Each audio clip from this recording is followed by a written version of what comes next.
I'm Detective Scott Barnett. Where are you currently employed? I'm currently employed with the Tampa Police Department. And how long have you worked for the Tampa Police Department? For 22 years. What is your current capacity? Right now, I am a delayed latent investigative detective with the Tampa Police. And throughout your career, explain to His Honor, what are some of the roles and responsibilities you did coming through the Tampa Police Department? After coming out of road patrol, I was a field training officer. I moved into street anti-crime unit. From street anti-crime, I got promoted to detective. I was a violent crimes detective in our District 1 location. I then got selected and was on the Tampa Police Department Homicide Squad for 3.5 years. I came out of that back into the latent investigative squad that's in District 2, and my zone is the new Tampa area, which is everything north of USF to Pasco County. So I want to orient you to February of 2025. Which capacity reminds you were in? Say what? Or 2026, excuse me. I didn't hear the question, I'm sorry. Your capacity back in February of 2026, this February. I was a DLIS detective in District 2. So how did you become involved in this case? The victims had responded to the Tampa Police Department District 2 office where I work out of, and I was notified of the offense that had happened.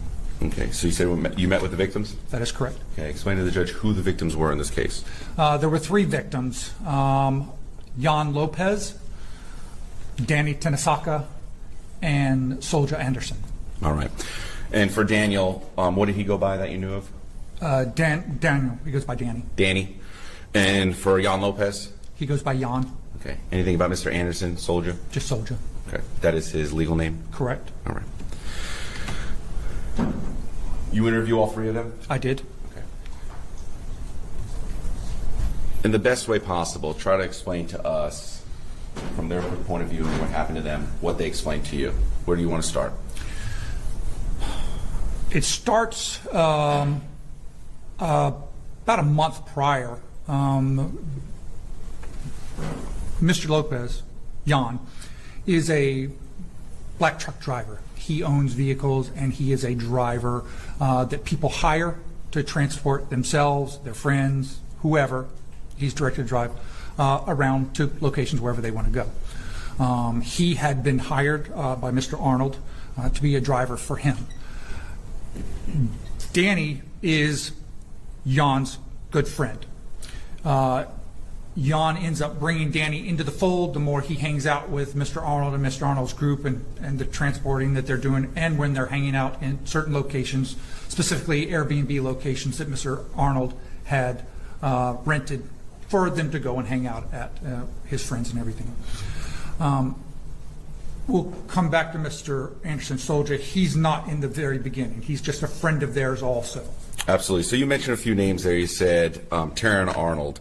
At that time, did you know who Mr. Terrion Arnold was? No. Okay. Did you learn who he was after that? Yes. Okay.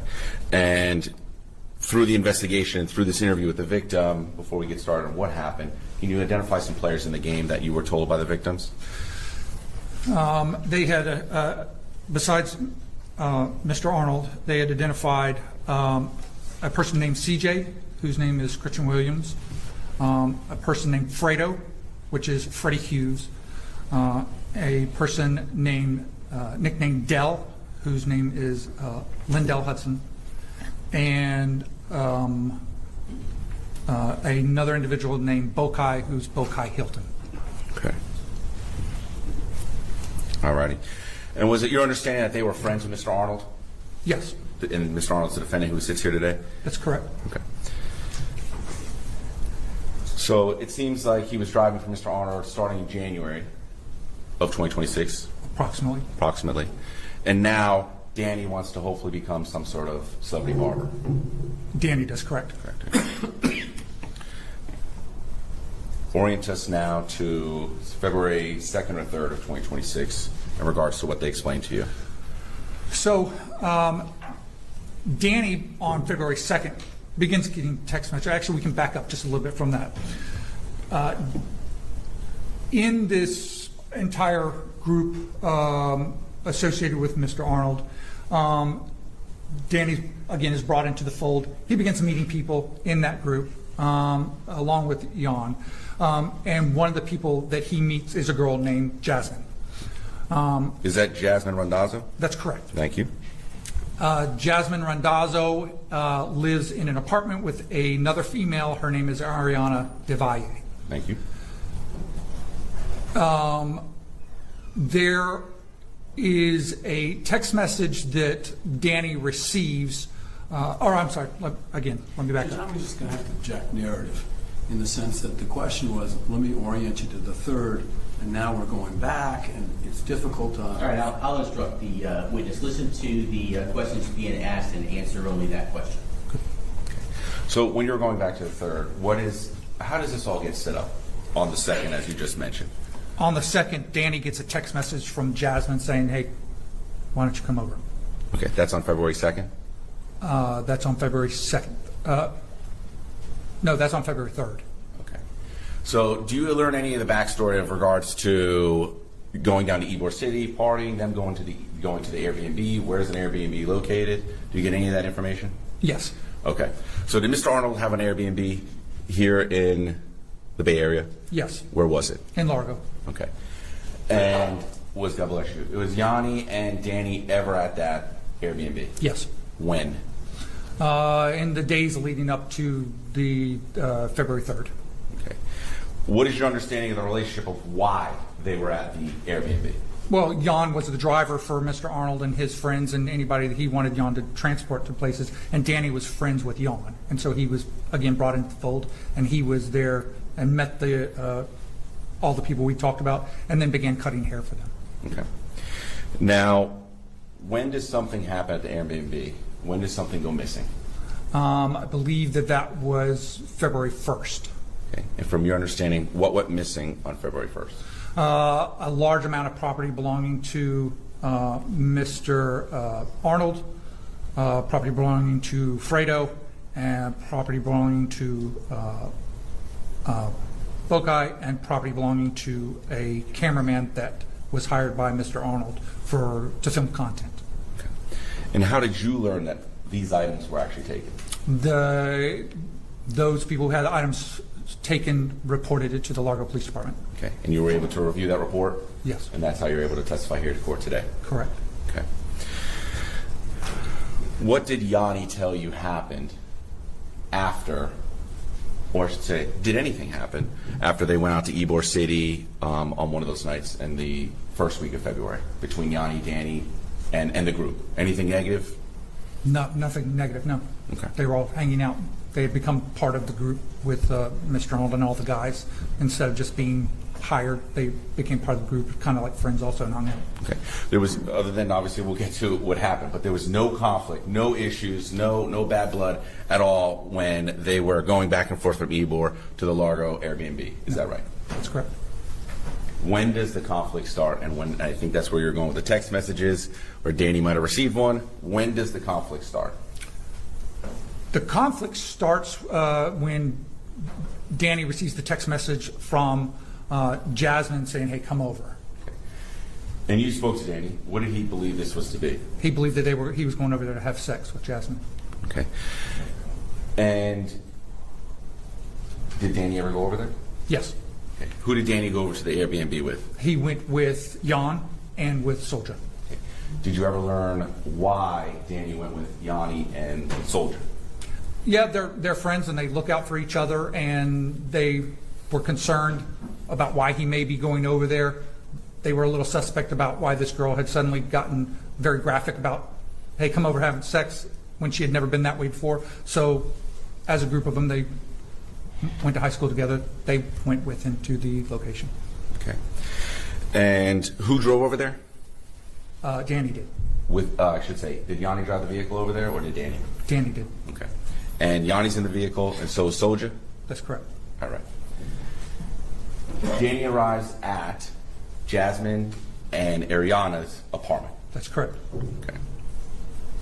What do they tell you happens when they get to the apartment? So Danny and Soldier go up to the third floor. Danny's been there before to hang out, so he knows the location. He has been in constant contact via text message with Jasmine, expecting that she's going to be there. And so Jan stays in the car while they go up and knock on the door. And same thing again, why does Soldier go up with him to the door if Danny's just going there to see Jasmine? Just he's looking out for his friend and just to make sure he's getting there and everything's kosher. To your knowledge and throughout your investigation, has Soldier Anderson at all been to that Airbnb? No. To your understanding through your investigation, did he ever interact with Mr. Terrion Arnold? No. What do they tell you happens when they get to the door? Nobody answers, but they hear scurrying behind the door, and he doesn't understand why nobody will answer the door. So for several minutes, he's texting and trying to get Jasmine to come to the door, saying he's there and everything like that, and it takes a while, but finally the door opens. Okay. And when the door opens, who opens it? Ariana DeValle. Okay. And what does Danny say happens? He questions, he's like, hey, where's Jasmine? And Ariana says, she's not here. And he goes, she's here. I just got off the phone with her. I'm here to meet her. And so then he and Soldier go into the apartment. Okay. And when they are in the apartment, did they ever find Jasmine? No. Because Jasmine wasn't there, right? That's correct. All right, and we'll get to that. When he first gets into the apartment, does he see anyone else in that apartment when he first walks in? Not when he first walks in. Okay. Does eventually he meet two other people? That's correct. Okay. Explain to His Honor what happens in that apartment. Not believing Ariana that Jasmine's not there because he just got off the phone with her, he starts looking around the apartment thinking that they're playing games, that she's hiding or something like that. So he begins to look around the apartment for her. He ends up going into one of the bedrooms and he opens up a closet and there are two armed individuals in the closet. Okay. You mentioned names before, so I want to make sure we are specific. So when he opens the closet, who does he see? CJ and Dell. Okay. And what firearm is Dell handling? Dell has a rifle, Okay. And CJ? has a handgun. Okay. What is Danny's reaction when they come out of the closet with firearms? Surprised, they immediately come out of the closet and grab him and put him up against the wall and start. Does Danny at all ever try to plead with them? Yes. How Constantly. so? He in getting grabbed and they start yelling at him. They're talking about property of theirs that's missing and give us our property back. We want our property back and everything. And so he's like, I don't have your property. I don't know what you're talking about. Okay. And you mentioned Soldier. Mr. Anderson was also in that apartment. That's correct. Was he separate and apart from this, or no? Was he now also dragged into this? No, he's now in the same bedroom where CJ and Dell came out of the closet. Okay. And is he now being held at gunpoint? Yes. And you mentioned about questioning and whatnot. What are they asking them? Where their property is. Okay. Because the belief is what? That they stole the property that they reported stolen to the Largo Police Department. Through your investigation, to your knowledge at this time, did Danny or Mr. Anderson take any of that property? No. Okay. Yanni? Yanni. No. Yanni or Danny, no. Either one. So, what did the victim explain to you happened to them after they're getting questioned? Where are these items? Where are they and having firearms pointed in their face? Explain to the judge what are the things they are actually doing to these victims. They're punching them, they're striking them with the weapons, and they're holding them against the wall so they can't leave. Okay. Does anyone stick a pistol in someone's mouth? But that comes later. Okay. So while they're hitting them, pistol whipping them, trying to get answers that Soldier and Danny don't have for them, what does Danny explain happens next? Well, Danny explains next that Jan shows up. Okay. Do you ever learn why Yanni came down from the car and went up to the apartment? He was expecting Soldier to drop Danny off and come right back down to the car. And after several minutes, when that didn't happen, he was like, okay, what's going on? Why doesn't he come back down? So he goes upstairs to find out what's taking so long. Okay. And when Yanni comes up to the apartment, what does he describe to you he sees? The door is standing wide open, and he hears men's voices yelling in an aggressive manner. Okay. Did he tell you what he was thinking, and then what did he do? He wasn't thinking. He was thinking something was wrong with his friends inside the apartment. And then Ariana steps into the living room and she kind of motions towards the bedroom like this. And for record purposes, you're holding your hand up against your chest, pointing to the left of you, signaling like, "Hey, go over here." Correct? Yes. All right. Just want to make sure the record's clear. And then does he actually follow that Direction. That direction. Thank you. Yes.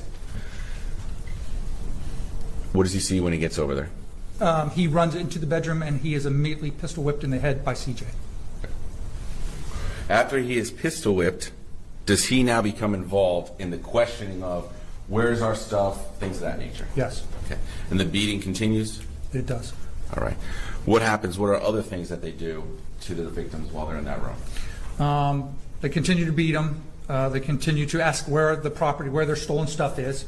They end up taking the pistol. CJ takes the pistol and sticks it in Danny's mouth, pulls the pistol out, racks the slide, sticks it to the side of his leg, continuously tells him, "We're going to kill you.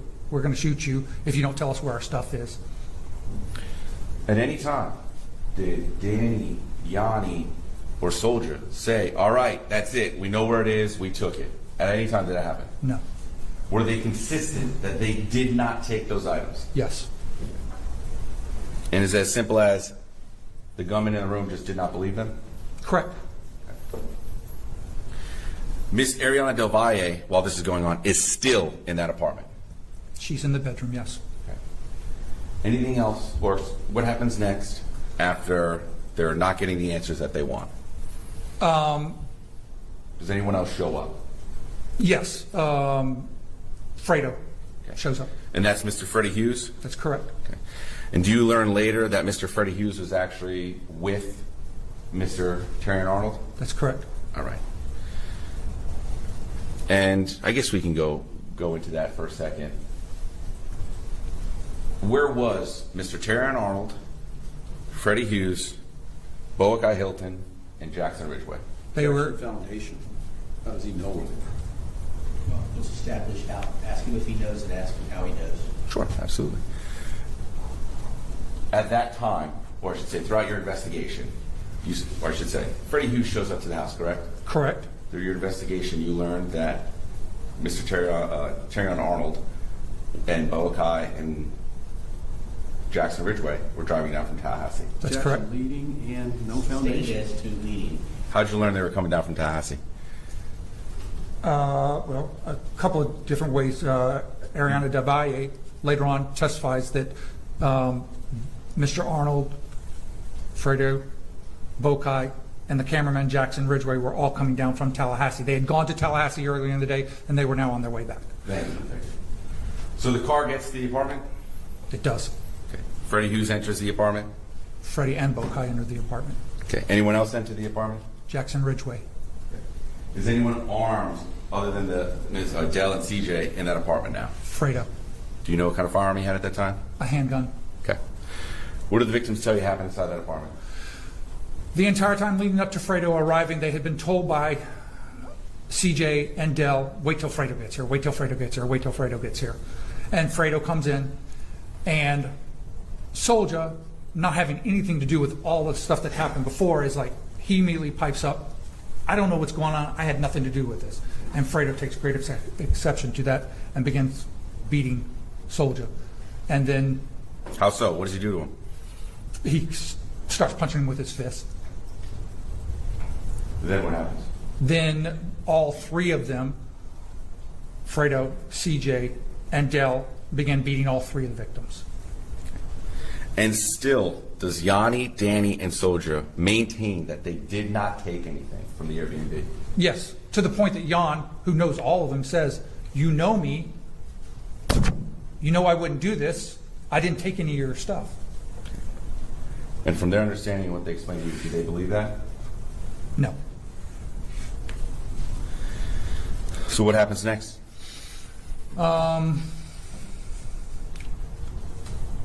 Ariana is sitting on the bed. She is using her phone to FaceTime Live it. Additionally, she's texting also. This goes on, the beatings go on for quite some time, and then to a point, they realized they're not getting anywhere with the victims and recovering their property. Okay. So now you mentioned Ariana is in the apartment, which is her apartment. She's on FaceTime Live. You're talking about the FaceTime app on Apple iPhone? Correct? Okay. Not a Facebook Live or an Instagram Live? No, Completely separate? completely separate. Okay. So what is Yanni thinking when he's inside that apartment? I'm going to object to that. As to speculations. Or did Yanni ever tell you what he was thinking in that apartment when he was getting beat? Yes, What did he say? he thought they were going to kill him Why? because they weren't getting the answers that they wanted, and they thought that they were going to be killed and stuffed in their car and taken somewhere and killed there. Okay. Did that ever happen? No. Okay. How were they let out of that apartment?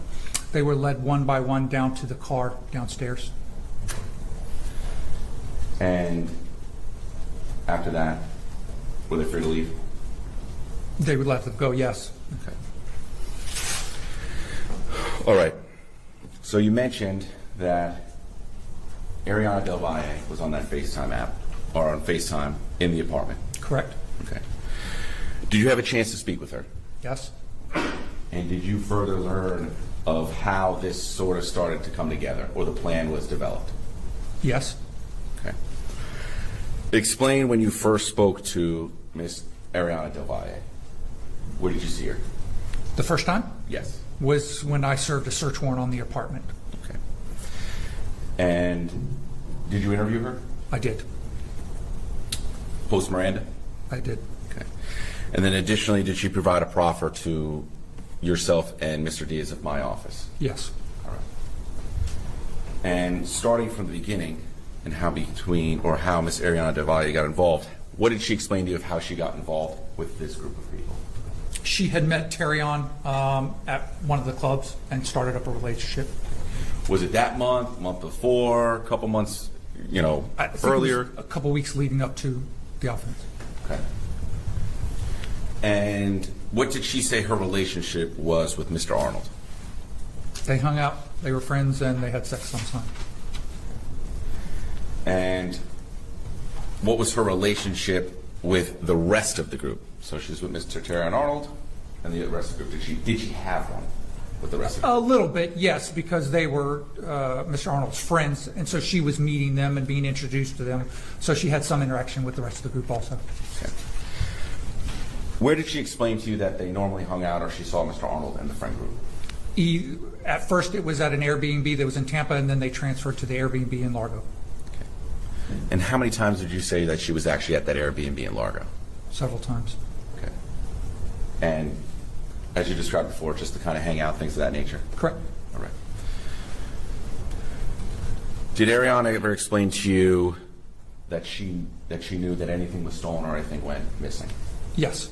Okay. What did she explain to you? Her and Jasmine were at the Airbnb, and they had left, and then they came right back. And they were going to come back into the Airbnb, and that's when they were notified, hey, you guys you're not going to come inside here. We had some stuff stolen. Can you recall who she said notified them that, or told them that? I believe that was Bokai. Do you remember what date that was? When everyone's things were stolen? I believe that was the 1st, February 1st. Okay. After they were denied entry into that Largo Airbnb due to the missing items, did Miss Ariana Del Valle ever meet up with Mr. Arnold and his friends again? Yes.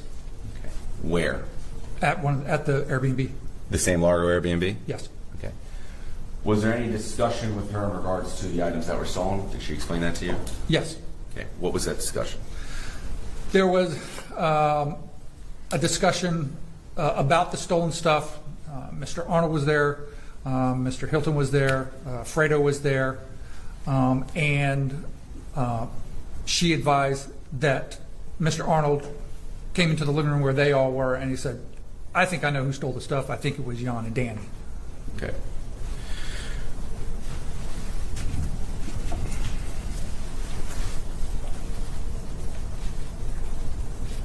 Explain to His Honor, kind of how the inside of the house is set up and where this meeting's taking place from how she explained it to you? Well, it's a townhome that has kind of like a common area that has the living room, dining room, and the kitchen is off to the side, and then it has bedrooms off of that. Okay. So it's an open floor. Correct. What does she say next that Terrion is saying that he thinks he knows who stole their stuff? He thinks that Jan and Danny went to the Airbnb while they weren't there and stole the stuff. From interviewing her, did she say anyone else brought those two names up during that, saying that they were the people that stole it? Not originally, no. What did Mr. Arnold say after that? He said that they should lure Jan and Danny to a hotel and press them for information about where their stuff is. Okay. Confront them? Yes.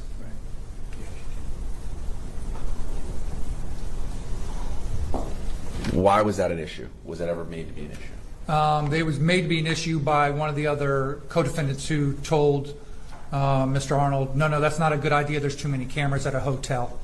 We can't do it there. Did anyone else offer up any alternatives of what they should do? Yes, Ariana did. Okay, what did Miss Del Valle say? Miss Del Valle, Ariana, notified Mr. Arnold, hey, you know that Danny, Jan's friend, Danny wants to get with Jasmine. And by the way, he has been to our apartment before, so he knows where it's at.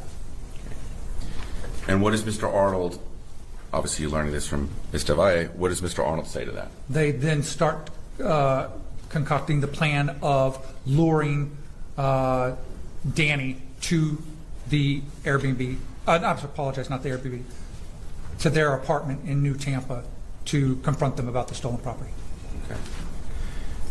Jasmine Randazzo is not in that Airbnb for that conversation, correct? That's correct.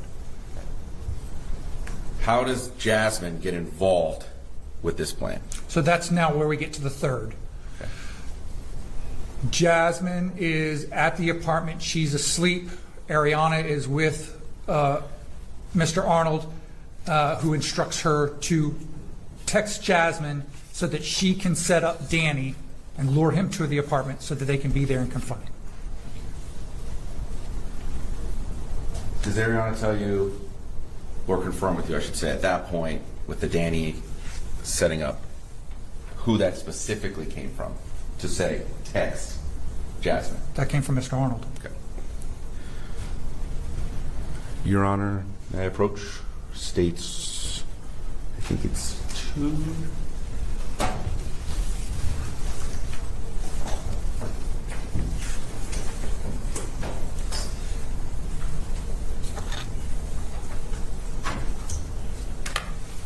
Your Honor, I'm handing the witness what's been entered into evidence already as State's Exhibit 2.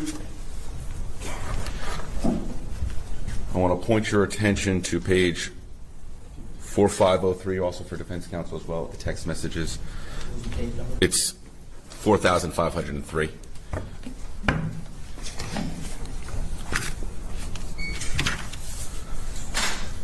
We'll go from, or I should say, you just described that Mr. Arnold told Ariana to text Jasmine at the time in which this plan is getting concocted, early in the morning, correct? Correct.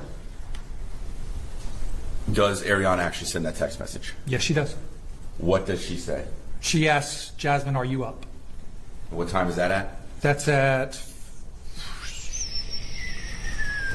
4:50 in the morning. Okay. So as the conversation's happening at the Airbnb, and Mr. Arnold tells Ariana to text Jasmine, those phone records are from, that you have in front of you, These are from Ariana's phone. confirming that that text message was actually sent to Jasmine, right? That's correct. Okay. Does Jasmine actually answer that early in the morning? No. When does she answer? She answers at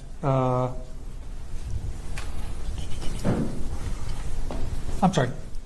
We need to back up because I gave you the wrong time on the first one. I read the wrong time on the text message. The text message that was sent from her, Ariana, to Jasmine saying, are you up, was sent at 1:49 a.m. It's not until 4:50 in the morning that Jasmine responds and says what? Did you speak to Jasmine Randazzo about this case? Yes. Okay. Did you learn from her why there was that gap of time? Yes. Why was it? She was asleep. She's not at the apartment. She was asleep. Okay. And I apologize. Can you restate what Jasmine says when she wakes up in the morning? She says what? Okay. I want to go to 8:57:08, a text message from Ariana. Are you there? Yes. Okay. Can you read that to the judge what it says? Says text Danny and ask him what is he doing later. What does she say after that?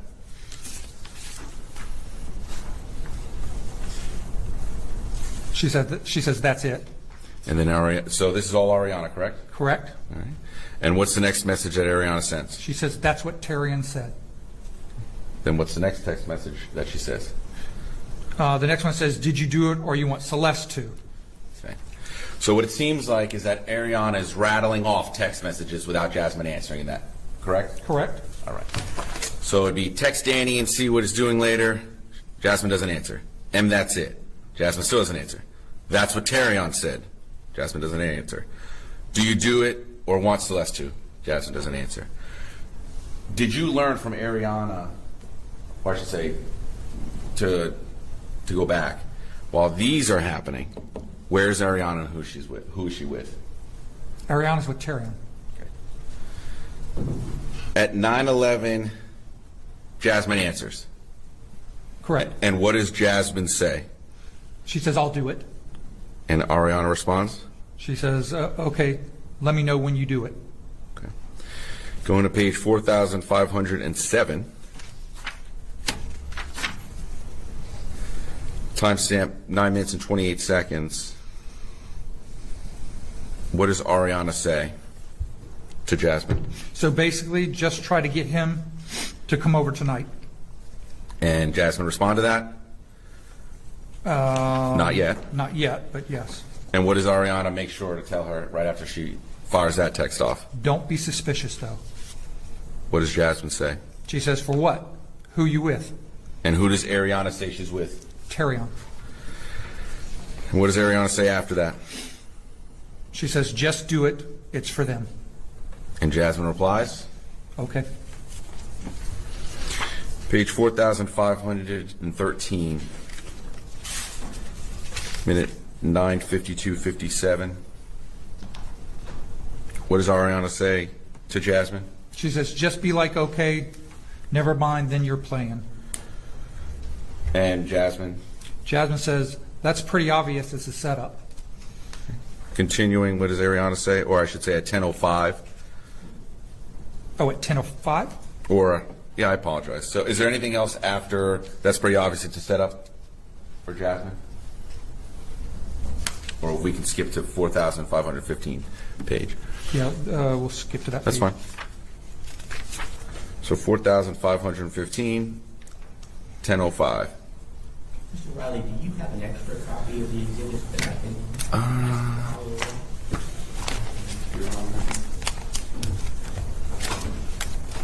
I do, Your Honor. That's right, don't worry. I can be of assistance. I have an extra copy. Do you have an extra copy? Yeah, of course. I figured you might. Thank you, Mr. Steinberg. I How may I appreciate approach? it. You may approach. Thank you, sir. I'll go to 4,015. And this is an unmarked copy for you. Appreciate that. Thank you very much. You may proceed, Mr. Riley. Thank you, Your Honor. Page 4,515, timestamp 10:05. What does Ariana say? You already said for yourself what it sounds like. Jasmine responds. Why he want him over there? Ariana.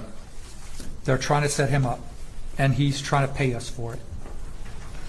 Jasmine responds. Wow. She says, why though? Okay. Is that a yes? Yes. And then what does Ariana say? They stole all the rest of their shit. Jasmine. Then why doesn't he just say he needs his haircut?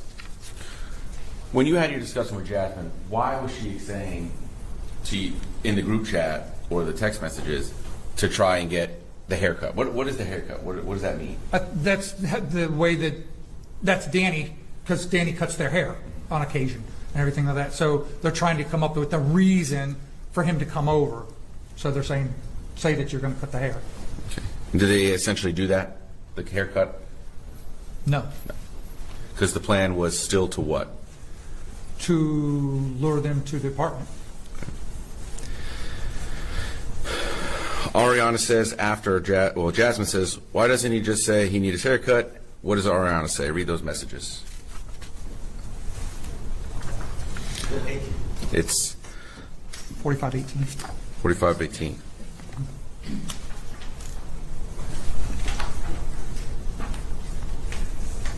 We're starting from 1013, where the other stuff they did.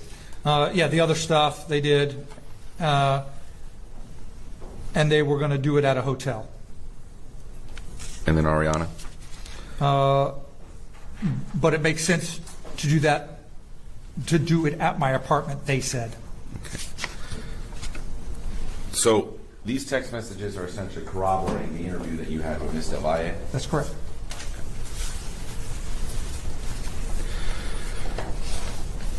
On page 4,535, is that once again at timestamp 1:14:49, Ariana trying to give ideas of how to lure Danny over? Yes. And what does that read? It says, tell them that you got something to do so the food wouldn't be done till around 10:30. And do you learn through your investigation why they're trying to push back the time for Danny to be at the apartment? Yes, because CJ and Dell aren't there yet. Page 4,538, timestamp 2:04:40. What does Ariana say?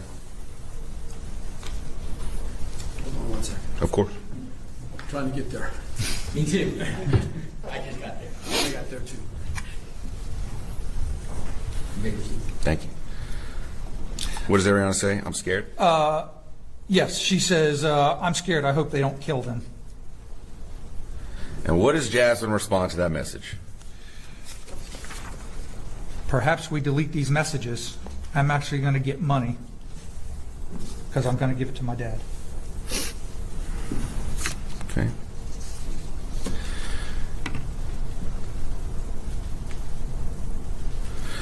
Page 4,552. One more time. 4,552.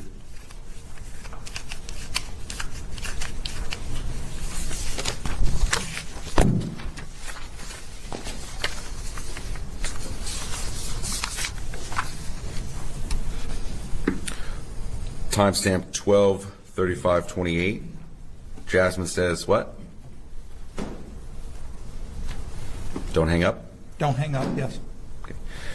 From your interviews with both these women, what are they doing right now during these text messages? They're doing two things. During the text messages. I'm sorry. I'm sorry. Hang on. Of course, take your time.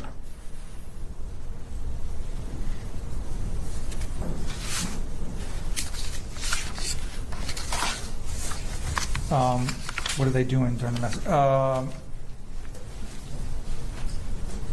Ariana is. I'm not sure what you're asking. I apologize. No issue. Or we were asking. So you were looking at a text message between Jasmine and Ariana. That's states 2, right? Right.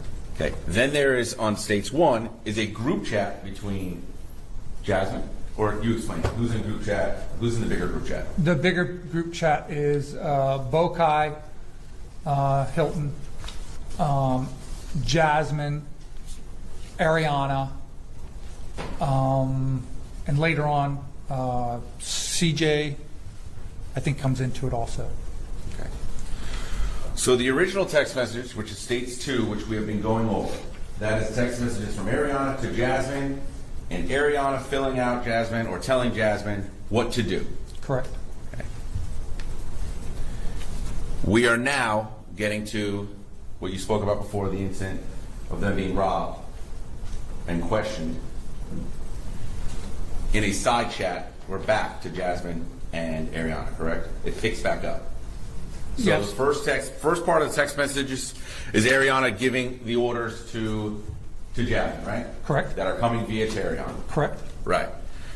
Then, after they get to the apartment, or while Danny's getting to the apartment, another group chat with more people is made. That's correct. Okay. So, on page 4,552, where Jasmine says, "Don't hang up," and Ariana says, "I'm not," has the event inside that Airbnb already started? Yes, it has. All right. So to make this a little bit more complicated, I will. And she's- Go ahead. No, sorry. Okay. Stage 1.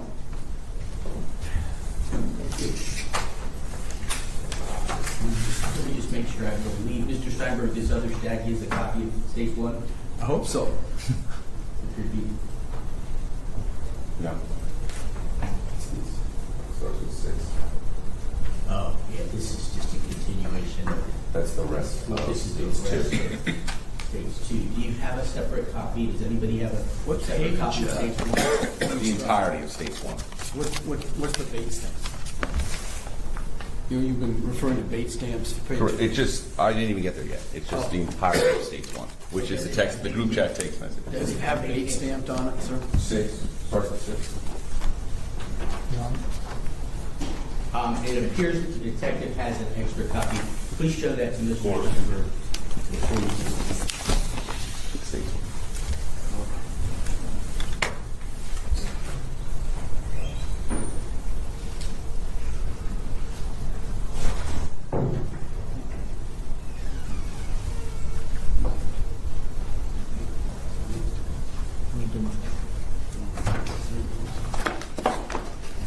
Those were sent to us.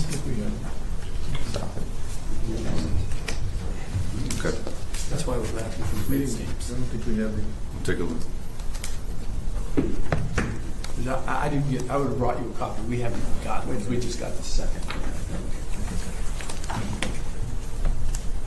Okay, here you go. Got him. Yeah. I just. So that does appear to be a copy of stage 1? Yes, sir. Thank you.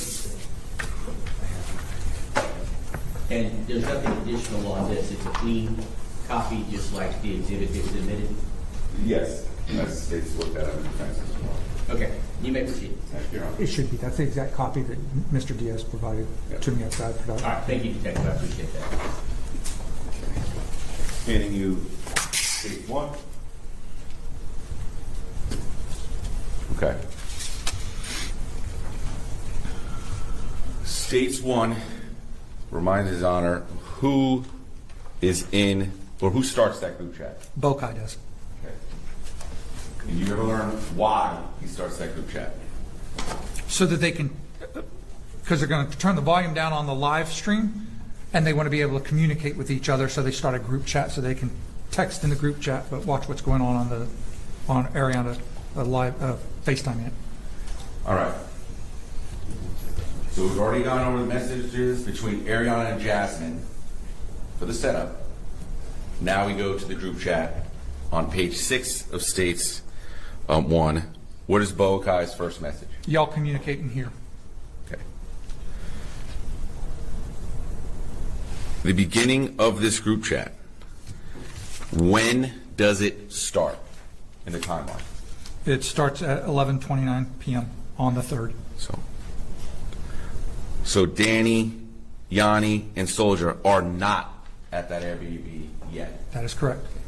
This group chat, does it reflect the buildup until Yanni, Danny, and Soldier arrive at that Airbnb? Yes. So Boakai at 11:29:32 says, y'all communicating here. And Jasmine says, all right. Correct? Boakai says at 11:30:05. What does he say? He says, Dell and CJ, text in this chat when y'all are 5 minutes away from the house. And Dell responds? 10-4.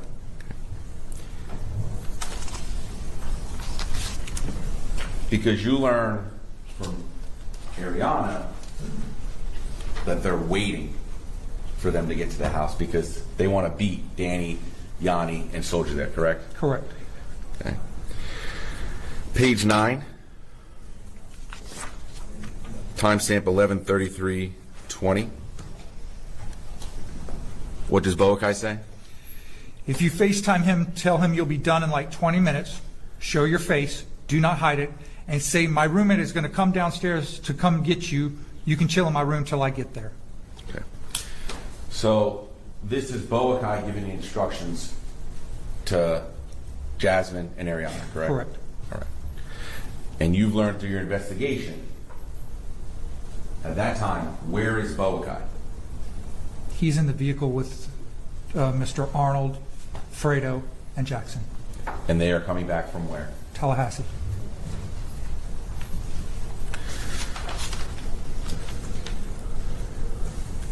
Page 11.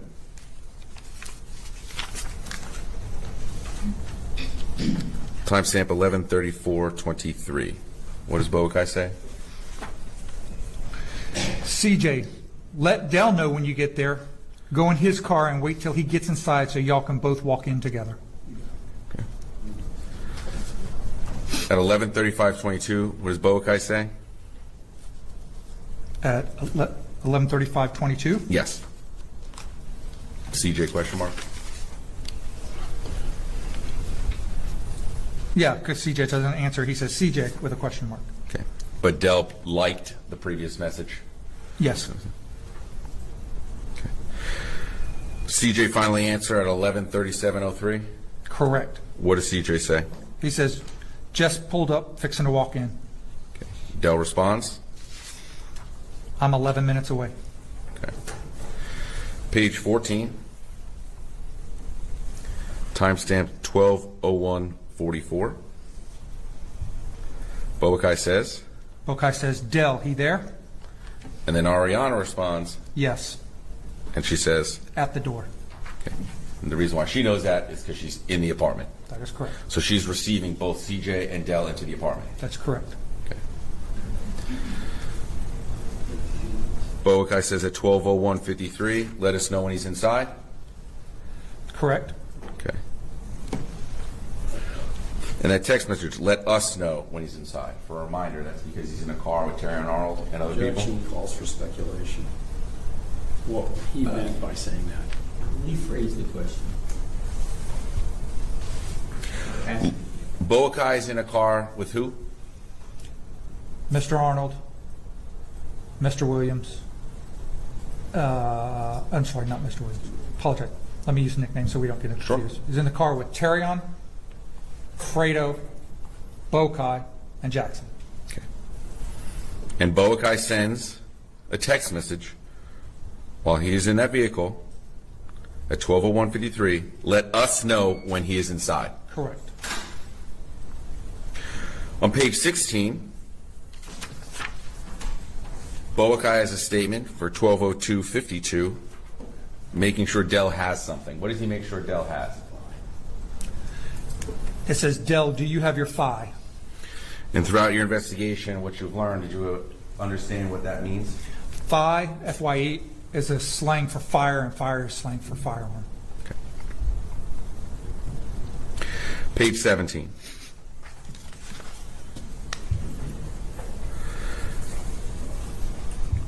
Timestamp 12:06:30.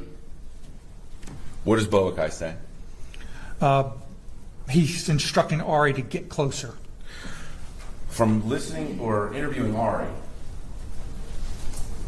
orient us back to what she's doing at that point in the apartment. So She's why sitting- is this text happening? She's sitting on the bed, FaceTiming the beatdown that's happening amongst the defendants, and Bokai's asking her to get closer with the camera so he can see.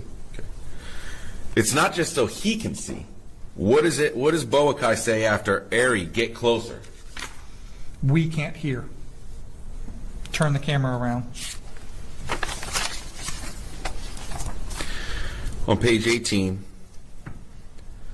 timestamp 12:09:23, Boakai starts giving instructions. That's correct. Start reading off at 12:09:23. He says, get the phones. Get the phones. Put them all in the same room. Keep them in the same room. make sure y'all get Danny's phone. And that was from Jasmine, that last one. Correct. On page 22, timestamp 12/18/40, Boakai says, more instructions? Get the password to the phone.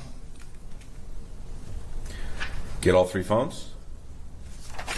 I'm sorry, yes, get all 3 phones. Give CJ the phone.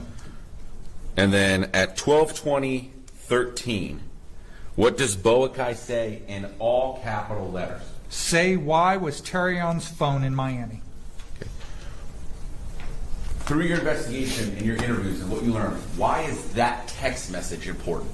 Because one of the items that was stole from Terrion was his other cell phone. Okay. And did you learn about where that cell phone might have been? Yes, Where? it was in the Jackson Miami. Foundation, how? Let's establish how he knows. Through your interviews and your investigation. Yes, through the interviews, investigation, Ariana heard a conversation between Terrion and his sister. What was that conversation? She called Terrion and said, "Why are you in Miami?" And he said, "I'm not in Miami." She said, "Well, your phone is." Through everything that we've gone over before and through your investigation,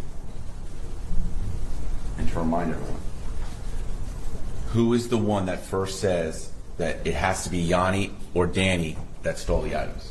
Objection, that's not what the testimony was. The testimony was, I think I know who did it. That was the testimony. All right, repeating question. Who is the person that brought Yanni and Danny's name into the conversation about who may possibly have stolen the items? Terrion. And through your investigation, is it because of that knowledge that you just told us of the phone being down in Miami? Yes, Why is it relevant that we know that that phone was in Miami? To the person. Because at the same time, Jan, recalling that he is a black truck service driver, he was driving a wrapper around and he was in the South Florida area at the same time. Okay. After Boakai says, so why was Terrion's phone in Miami? Boakai after that says another in all caps again at 12/20/21. He misspells it, but he's saying turn the camera around. Turn the camera around. It was emphasized. And then tell them nobody can leave till Fredo gets there. Boakai then says in all caps there at 12/25/01 again. Tell Dell to take them phones now. Okay. And then he emphasized that when he didn't get a response. Okay. On page 28, Boakai says at 12/32/04.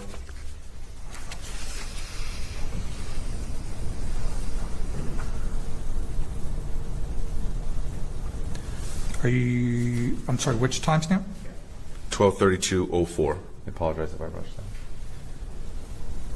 that. He says, basically, get them from by the door. And from your interviews with Ariana, because she's there, that is Boakai directing what's happening in the room to all 3 victims. Correct. Boakai says keep them all in the corner. Correct. Okay. And then Ariana chimes in on page 31 at timestamp 12:36. What does Ariana say? I got the phones. Okay.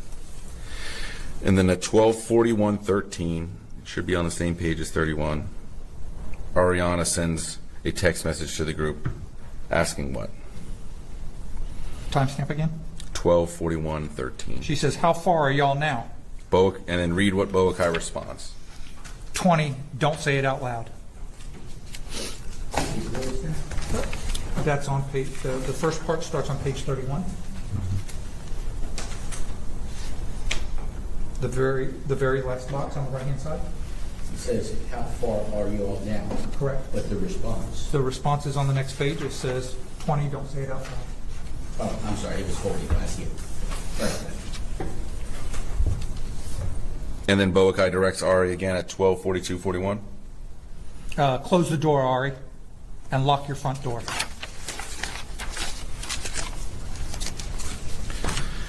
At 12:46:25, what does Ari say? She rattles off 3 messages. I don't have any more messages. That's fine. No, sure.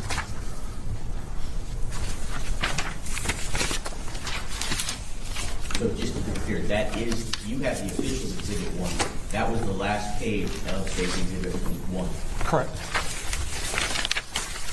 May I approach the witness, Your Honor? You may. Thank you.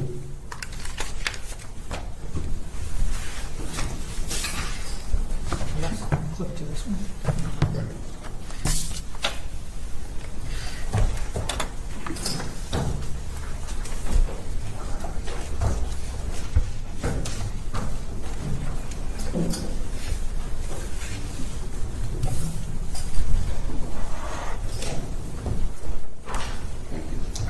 We'll leave those up there.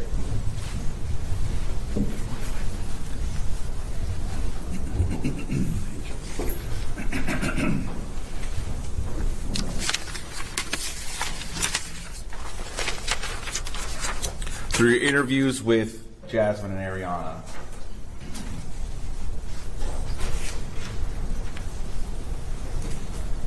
or I'll strike that.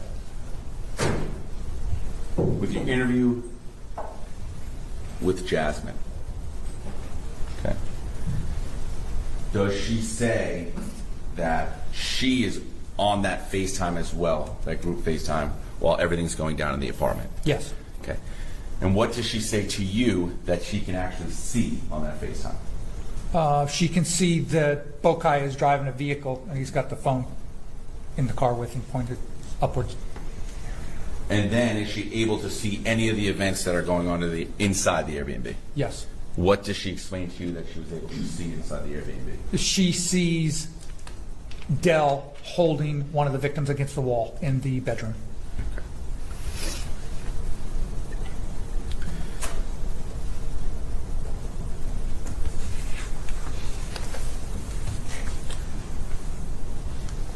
I want to circle back with Jasmine for a second. Ariana was giving Jasmine's instructions on what to do via text message. Is that right? In the beginning. Ariana's giving Jasmine instruction, correct. Does Jasmine ever receive instructions from Mr. Arnold himself?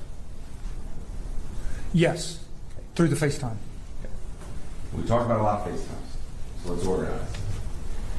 Was there a first FaceTime that happened? That the biggest FaceTime is the one at the apartment when the event's going down. That's the second one. We'll refer to that as the second FaceTime. That's the biggest one. But there is a first FaceTime. Is that right? Yes. Okay. During that FaceTime, or explain, as Jasmine explained to you, who was on that first FaceTime? Ariana is. Okay. And who is Ariana with? Ariana's with Terrion. You just mentioned a second ago that Jasmine actually received direction from Mr. Arnold. Explain to His Honor how that happened. And how she explained how she received that. She is conversing with Jasmine, and Terrion is giving instructions, and she's relaying those, and then at some point in time, Terrion is actually talking and giving her instructions. So Jasmine says to you in an interview that she heard Terrion's voice give her instructions on what to do. Correct. And an example, or I should say to stick with her interview, do you remember what she said Terrion was trying to tell her to do? I can't recall exactly what she said. To orient you, is it about the luring? Is it about when it's already happening? To lure them in, how to lure, things like that? It's about the luring, and he makes reference something about cooking food, to say that you're going to cook food, to invite him over that you're going to cook food. Anything about, I don't know, girl stuff, just figure it out? something like that? Yeah, basically saying you got, what a girl would normally say to a guy to make sure he comes over, just take care of it, say whatever you got to say. And that is coming from Jasmine saying she heard that directly from Mr. Arnold. That's correct. Okay. She knows his voice? Yes. That's what she told you? Yes. Okay. All right.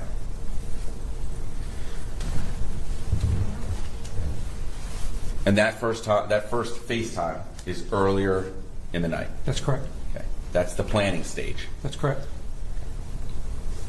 On top of all the text messages from Ariana and Jasmine, planning stage. Correct.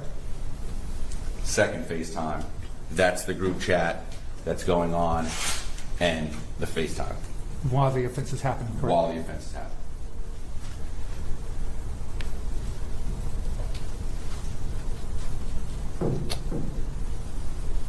Through your interviews, did Ariana or was Ariana able to leave the apartment? Yes. Okay. When was she able to leave the apartment? Several times she left the apartment. Ariana had a group of friends that were downstairs in the car. There were 4 of them. The whole point of them being there was they were there to pick Ariana up because they were going to all go get something to eat. So they were like, are you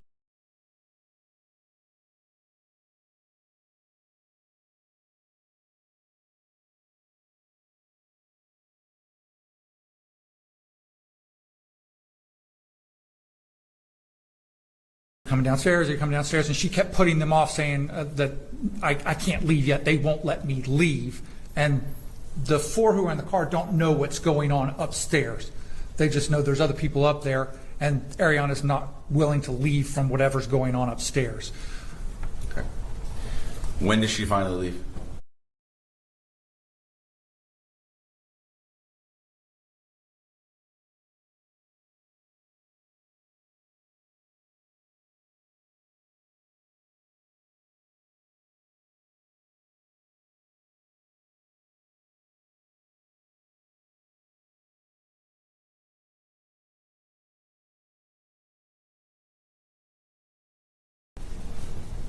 And with After she leaves after the beatdown, but prior to the 3 victims being led downstairs to their car.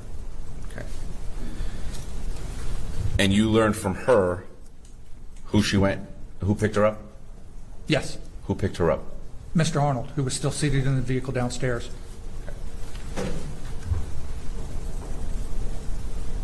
You mentioned a name before about someone being inside that vehicle, Mr. Jackson Ridgeway? That's correct. Okay. Who is Jackson Ridgeway? He is a content filmer. People hire him, and he videotapes and takes pictures to create social media content. And he was in the car that night, driving back from Tallahassee with the group. He went to Tallahassee, drove them to Tallahassee, switched vehicles at Mr. Arnold's house into the SUV, and then he was a passenger in the vehicle as it came back to Tampa from Tallahassee. Okay. We've heard from Ariana, we heard from Jasmine Randazzo, we've heard from Boakai in his text messages. All about the plan, all about the present sense impression of what's happening at that time. Now, what does Jackson Ridgeway give you in his interview in regards to when they're on their way back from Tallahassee?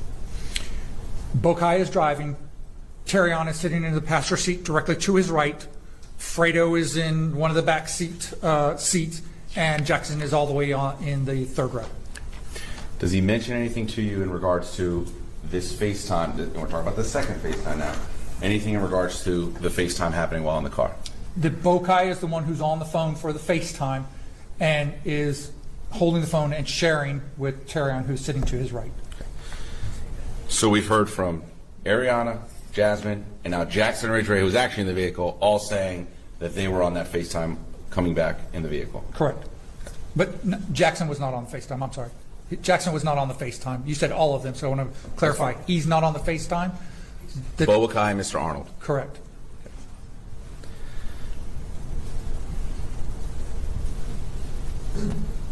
What does Jackson Ridgeway say is going on throughout that FaceTime? What can he hear? He hears that they are trying to get somebody to go to an apartment so they can talk to them about the stolen property. Okay. Did you ask him in regards to any of his involvement in this case? Yes, And what was his involvement? none. He was hired by Terrion to film content and was just a passenger in the vehicle as they were coming back from Tallahassee and stopped at the apartment complex.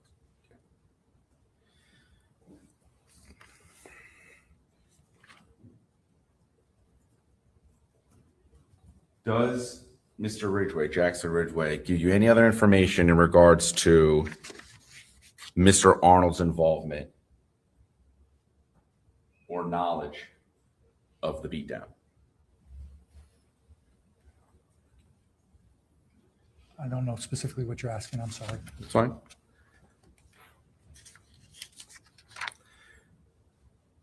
You asked Mr. Ridgeway, since he's there, did he believe that Mr. Arnold knew what was going on? I'm Yes. gonna object as to what Ridgeway Yeah, thought. I'm going to sustain.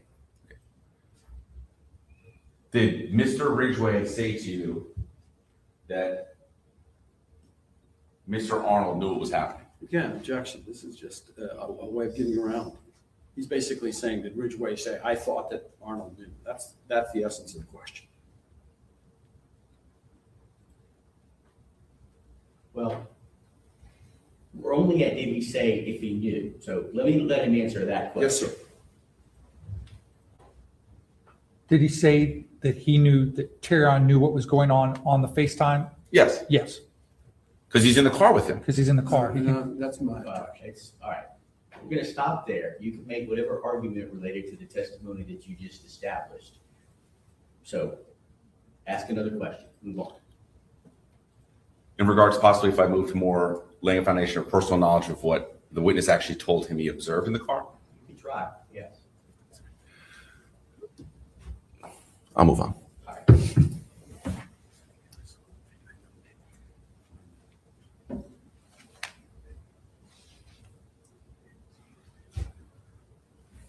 Was Jackson Ridgeway surprised, or was he not surprised that anyone was arrested in this case? Objection, elements, who cares what Jackson's surprised or not surprised? Yeah, I'm going to sustain as to relevance. Your Honor, if I may, in the argument? Yeah. My argument is personal knowledge. He is seeing what's happening in his car, and he's interviewed with this detective of his observations and beliefs. Just like if I was in a car and someone was angry, I'd be able to testify and say, that person's angry. Well, based off of their actions, they were perceiving or they were looking at a FaceTime. We all heard what was on a FaceTime. His personal knowledge, his observations of what he saw and heard. And you've established that, I believe. So, Mike, You painted the picture of the car, who's in the car, all of that. You can make argument related to that picture that you've created, but as to what someone else thought, I just don't know what the relevance of that is. well, I understand what he thought, and I think the step further I'm going is to another statement. So I'm going to try and rework it that way. But I just wanted to make sure I'm not trying to circumvent that. It's just the personal knowledge from the witness in the vehicle. So I'll restate my question.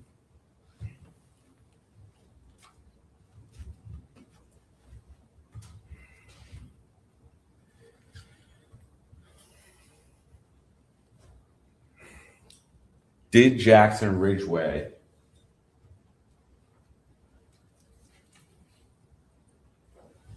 I'll put it this way. Was Jackson Ridgeway in that vehicle asleep? Did he tell you? He did tell me he was not asleep. So he was wide awake? Yes, he was. Right. He was able to observe, he told you, observe and hear the things that were going on in that vehicle? Yes. He made note of those things? Mental note, yes. And then when you interviewed about it, he recalled those and explained that to you in an interview? Yes. Okay.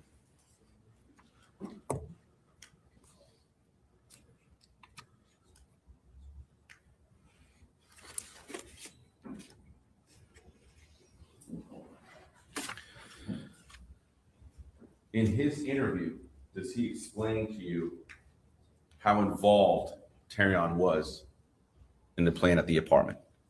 Yes. What does he say?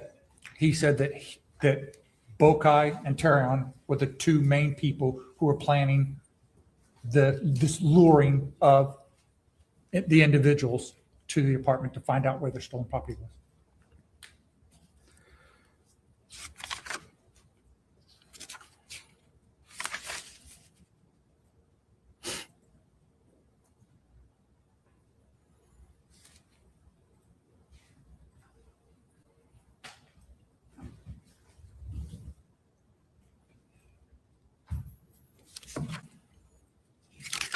Is there anything else of note in the investigation that His Honor should know in regards to the lead up, the plan, and the execution of this crime? I don't object to the following question. This is like, hey, what did I forget to ask you? The only other thing that we would touch on is the Ariana leaving the apartment and who overheard her get into the vehicle also. That's And- right. Glad I asked a clarifying question. When Ariana gets down to the apartment, Down the vehicle. or gets down there, what does she say? Or does she have a conversation with Terrion Arnold? Ariana does, yes. What does Ariana tell you that Terrion Arnold told her? She gets into the vehicle. Terrion is now the driver of the vehicle, or in the driver's seat of the vehicle, and he says, basically, I got to get you out of here. It's too hot here. And that's corroborated also by Jasmine, is that not? That's correct.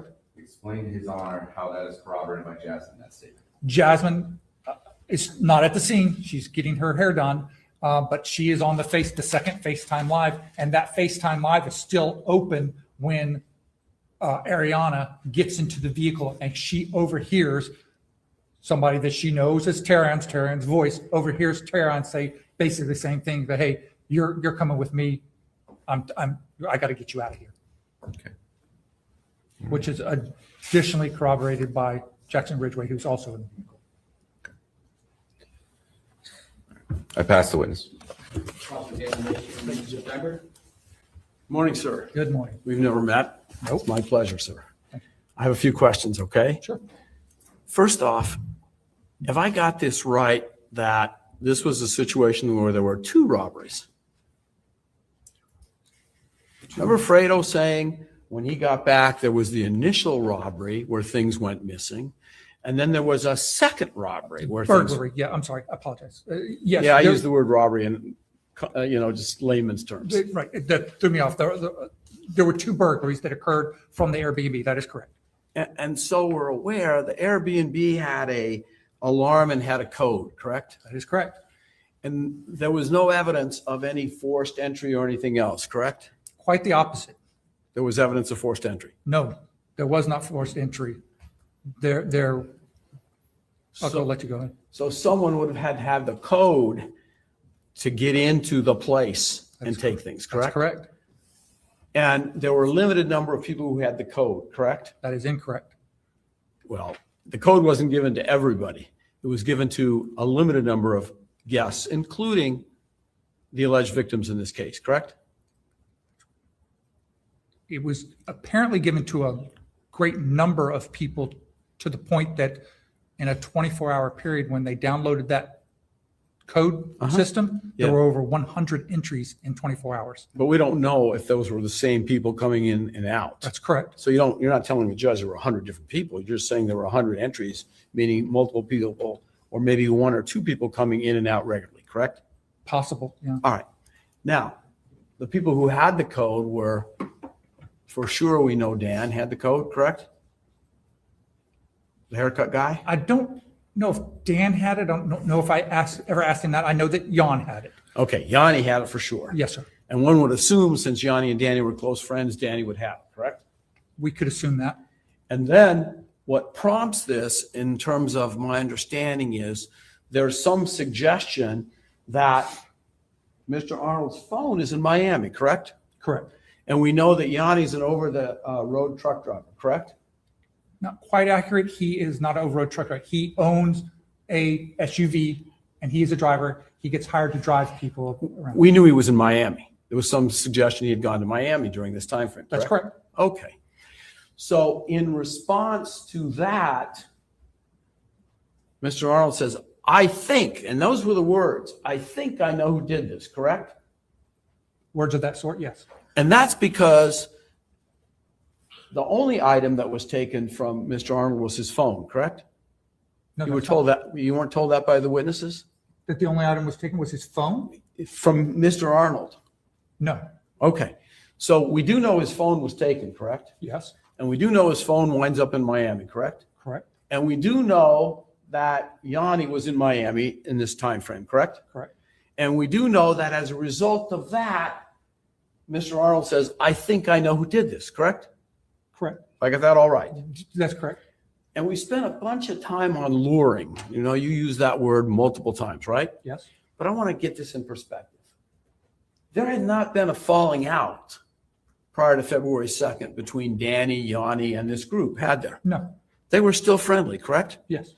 And in fact, Danny would come over and cut hair, correct? That's correct. And Yanni was still driving, correct? Yes. So there was really no need to lure anyone anywhere because they could have said, hey, come over, and confronted them, correct? They could have. And there's no question that in terms of doing this surreptitiously, Yanni and Danny knew the people who were in the apartment who did this, correct? No, we don't know that. Well, you don't think, no, I'm not talking about the burglary now. I'm talking about to them. When they knew who CJ was, correct? Correct. They know who Fredo was, correct? Correct. They know who was the other guy that was there? Dell. Dell. So the victims knew all these people, right? Yes. So we know there's no need to lure them, and we know there's no benefit of doing it in an apartment because in terms of identification, they can all identify each other, right? Correct. If I got all that right. Yes. Okay. Now, so I'm also clear in terms of Mr. Jackson. You interviewed him twice, right? At least twice. Correct. Twice. And the second time you interview him, you basically say, I don't think you were forthcoming the first time I talked to you. Remember telling him that? Basically, yes. And so the judge gets a perspective. He went into the place where these guys were being held and beaten, correct? He did. He goes into the living room. He didn't go into the bedroom. But he runs up to the apartment, correct? That's correct. And so if I got this right, you're saying that he knew these guys were being held against their will, that they were being beaten, threatened with death, and his response is to run up into the room, correct? He didn't know all of that was taking place. Well, wait a second. He didn't? I thought it was on the FaceTime. I thought you told us that he was able to see the FaceTime and saw what was going on. So he must have known that. I never said that. Oh, okay. Because the truth is what Jackson told you is he couldn't see the FaceTime because it was too dark. Isn't that true? That's correct. So he didn't see anything on the FaceTime, correct? No, he only saw that they were on FaceTime, but he couldn't see the screen itself to know who was on the FaceTime. All right. And he also told you, and even though you tried to get him to say something different, he told you repeatedly that on that ride, and so the judge knows they were coming back from Tallahassee to Tampa. On that ride, Terrion never said a word, did he? That's not what Jackson says. Jackson never said that Terrion had anything to do with the second FaceTime, correct? He said that Bokai. he did say that Bokai and Bokai and Terrion were. Bokai is holding the phone while he's driving. Terrion sitting next to him, and they are on the FaceTime, watching the FaceTime. Now, answer my question. Watching is one thing. I asked you if Terrion had said anything during that second FaceTime, and the answer is he told you Terrion never said a thing. He did not hear him say anything. Correct. Never said one word, correct? He did not hear him say anything. No. In fact, the person who was doing all the talking was Bokai, correct? According to Jackson, Yeah. that's According all, to Jackson. that's all he can hear because he's in the very rear of the vehicle. Yeah, But yes, there we go. The majority of the conversation was from Bokai. All of the conversation in the car was from Bokai. Nobody else said a word, or did they? According to Jackson. Not that he could hear. Okay, so the answer to my question is the only person talking in that car is Bokai, correct? That he can hear, yes. Well, so we get a perspective. What kind of vehicle was it? It's a large SUV And where is Mr. Jackson? on the third row. Okay, so he's on the third row. The first row you've said was Bokai driving, correct? Correct. Terrion next to him, correct? Correct. Who's in the second row? Fredo. Okay, Fredo. Is Fredo directly in front of Jackson? Yes. So he's blocking Jackson's view necessarily because he's directly seated in front of him, correct? I don't know the exact seat, which side of the vehicle. I know driver, passenger, the second row, somewhere on that second row, Fredo's there, and somewhere on the third row is I'm sorry, second row is Fredo. Somewhere on the third row is Jackson. Okay, so it's also clear that Jackson says Bokai is giving all the directions, correct? Yes. And he's telling these people what to do to these victims, correct? He's hearing limited amounts of what's going on. So he knows what's happening. He knows what the gist of the conversation is about, luring somebody that they want them to come to the apartment so that they can go and talk to them about it. Okay, Yes. But talk to them, right? Talk to them. That's what he said. I don't know if that's her exact words. Those are my words. I'm surmising that, Yeah. that they want to confront them about the stolen property. Never did he say to you that, in fact, Mr. Arnold ever said to do anything harmful. I can hear the tail end. Sure. He never suggested that Arnold said, beat him up, do things to him, stick guns at him. Am I right? That's correct. Never once, did he? He never heard them say that. All he said that he heard Arnold say was, we want to confront them, correct? Basically, yeah. And that's because the phone that was taken from my client ends up in Miami at the same time Yanni's there, correct? Correct. That's my understanding. We weren't able to track the phone. That's through conversation, through the interviews, that's what we were told, that the sister said his phone was in Miami. Okay. Now, in terms of, yeah, obviously, nothing was discussed illegal in terms of having them come over. And I've emphasized this. When Terrion says, let's quote, confront them, that was the word that was used. He never says, I want you to beat them, you keep them there until we get something done, anything like that. No, he never says he heard that. And in fact, let's talk about, I think you said that it was, who was in this text? Was it Ari that was texting? Ari and Jasmine Yeah, the first text. The first one is- Yeah, the first text. is Ari and Jasmine. Okay. And I think you said at some point that it was Mr. Arnold who was telling her what to text to Jasmine. Am I right? Ari said Ari Arnold saying was, that Terrion is directing her what to text and say to Jasmine. Correct. and are you saying it was only Ari? Excuse me. Are you saying it was only Mr. Arnold? Too many A's. Right. It was only, no, the Bokai was giving those directions also. Okay. So we get this right. It's not Mr. Arnold alone who's telling her, if you will, to lure, or I hate to use that word. Let's use the word entice, because I think that might be better, Okay. given what took place here. To entice them to come over, right? It was Bokai was part of that. That's correct. And we don't know who said what, because if you take a look at page 4518 of Exhibit 2, may I approach and thank you. I was going to do it. You mind? You wanted to go to the. No, but I didn't, yeah, thank you. I didn't want to do my bidding. I was closer. Yes, sir. Page number one more time. I have 4518.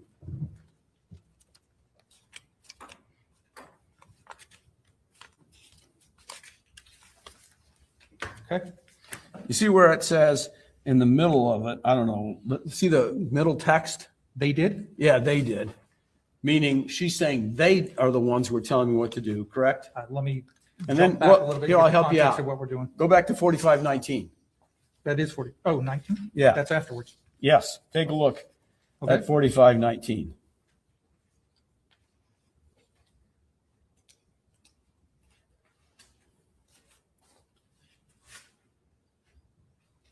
See where it says at the first one, but it makes sense to do it that at my apartment, they said. Correct.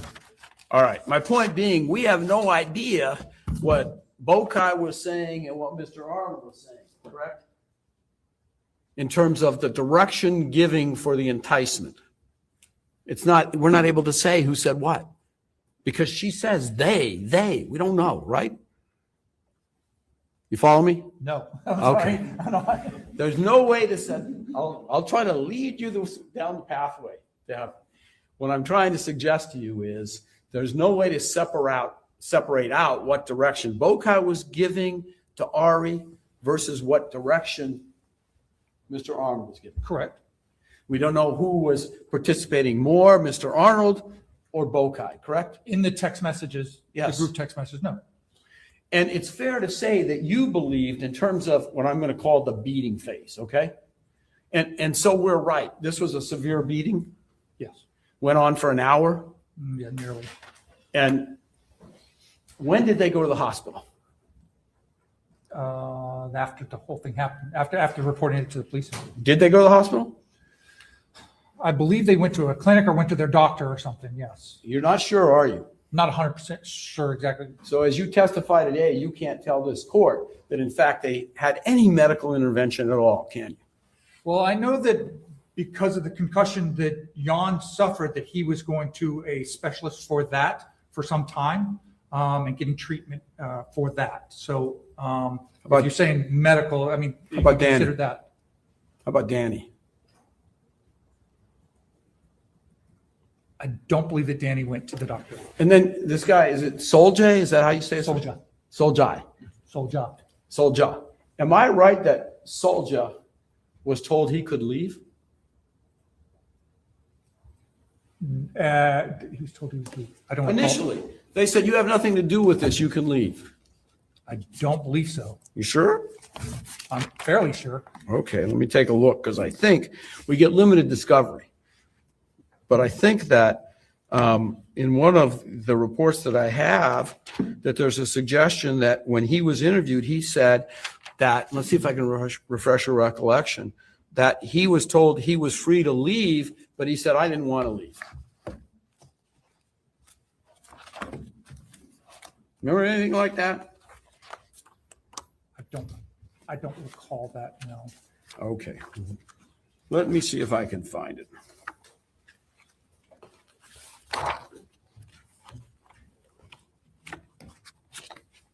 Because you interviewed these guys shortly after this, right? Correct. Okay.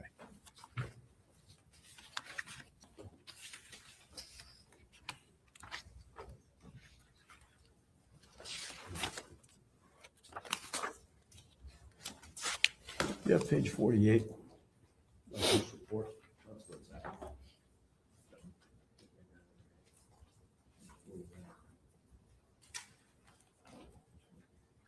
Yeah.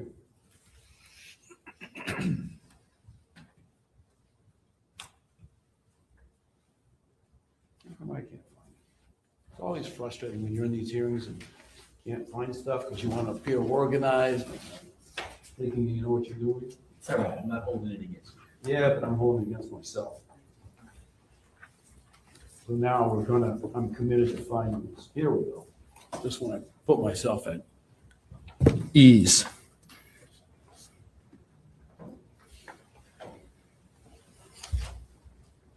Who interviewed Soljay? I believe, got interviewed one time by an officer in the district, and then I got involved and I re-interviewed him. And do you remember reading the initial interview of him? Do I remember reading it? Yeah, the interview of the police officers. I assume he did a report. Those officers did a report, yes. And did you read that? Yes. And do you recall him saying that he was told he could leave, he had nothing to do with this, but he wanted to stay because he wanted to be with his friend? I don't recall reading that. If that's part of the testimony that the officer wrote, I'm not going to dispute that, but I don't recall reading that. May I see if I can refresh your recollection?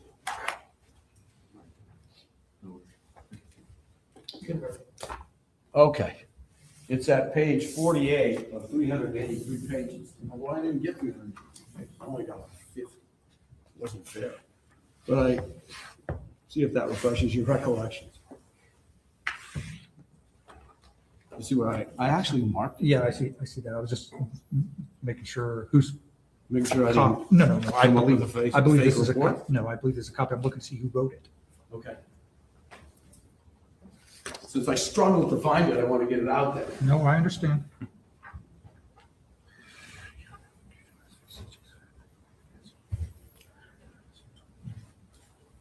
This is actually my report. No, it's your report. That's worse. So did I quote it right that you have that in your report? Yes, sir. What did you put in your report?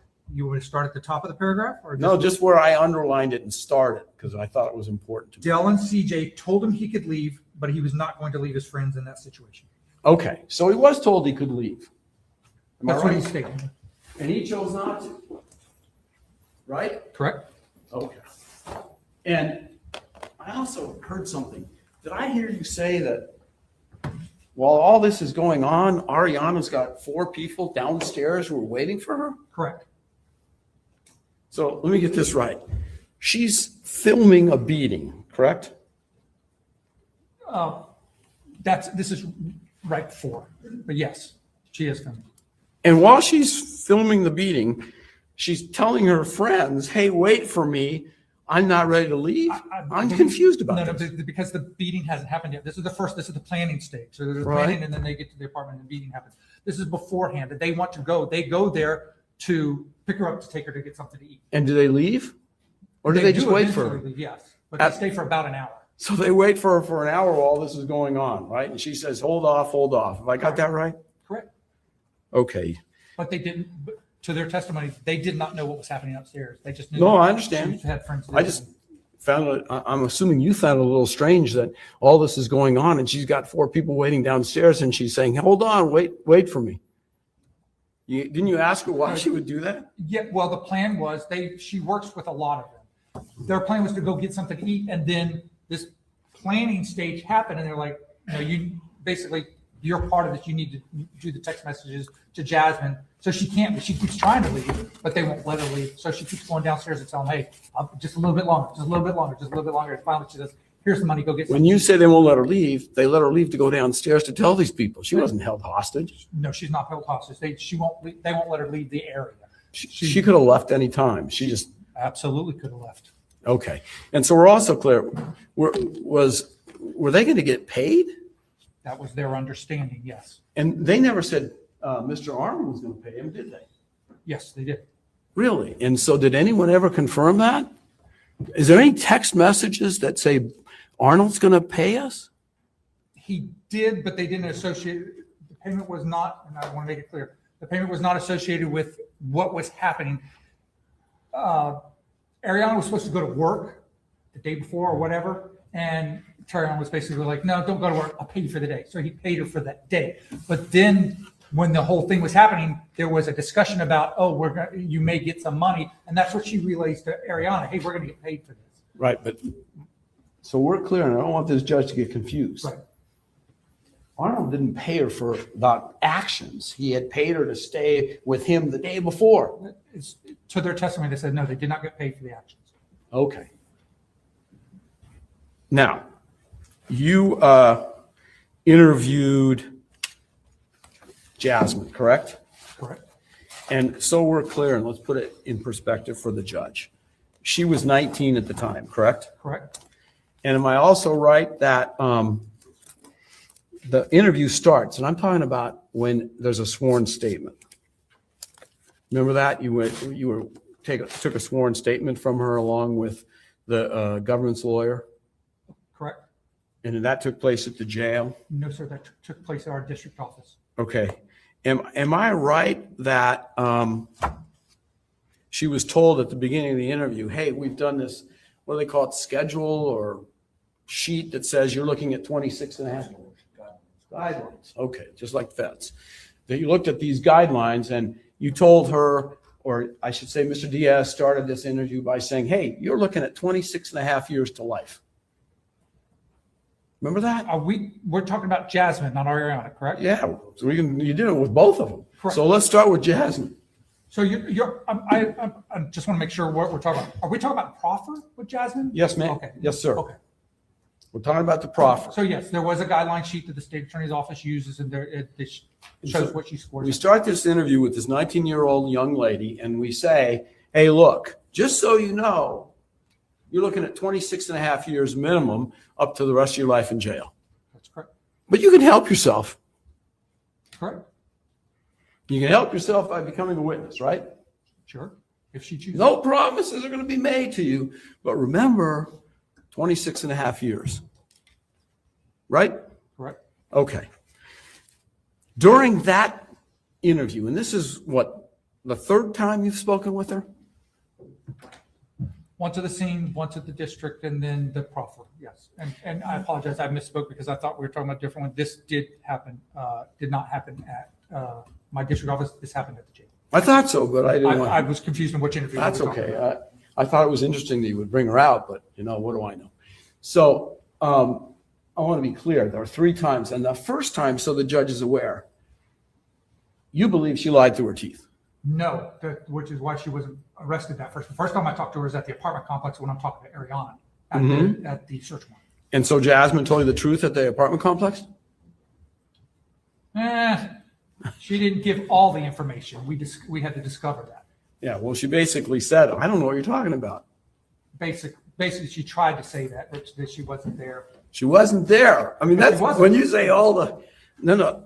In terms of Jasmine, she absolutely wasn't there. Correct. And she basically says, I don't know what you guys are talking about. I didn't have anything to do with this. I didn't entice anyone to come over. I didn't do anything, right? She tried to say that at first, yes. Okay.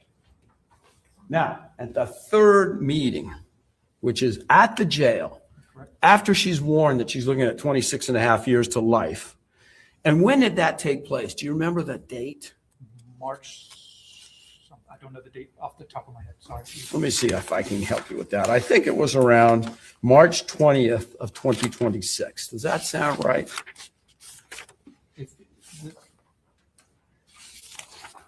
It's possibly right. It's in March. I'm pretty sure hers was in March. All right. I have a little sheet Correct. that says March 20th to 26. Correct, that's the transcript. And so she's been in jail for how long at that point? A month? Just A over month. Okay. And and it's clear that you guys, and so we're aware, and so the judge is aware. Obviously, Mr. Arnold's been out this whole time from, say, February 3rd, when this event occurred, until his most recent arrest, which took place within the last few days, right? Correct. So the better part of, help me with the math, I'm thinking let's see, we'll say 4.5 months, Yeah, that's close. maybe closer to 5. I'm saying 3, February, March, 5, April, 6, May, June, 4, yeah, 4.5. almost 6. No. We got all of February, March, April, May, and we're almost at the end of June. So it's 5 months, okay? Right. And during that time, so this judge is aware, there's been no evidence that you've uncovered that he's tried to intimidate any witnesses, correct? Correct. There's no evidence that he's tried to contact witnesses and influence what they had to say, correct? Correct.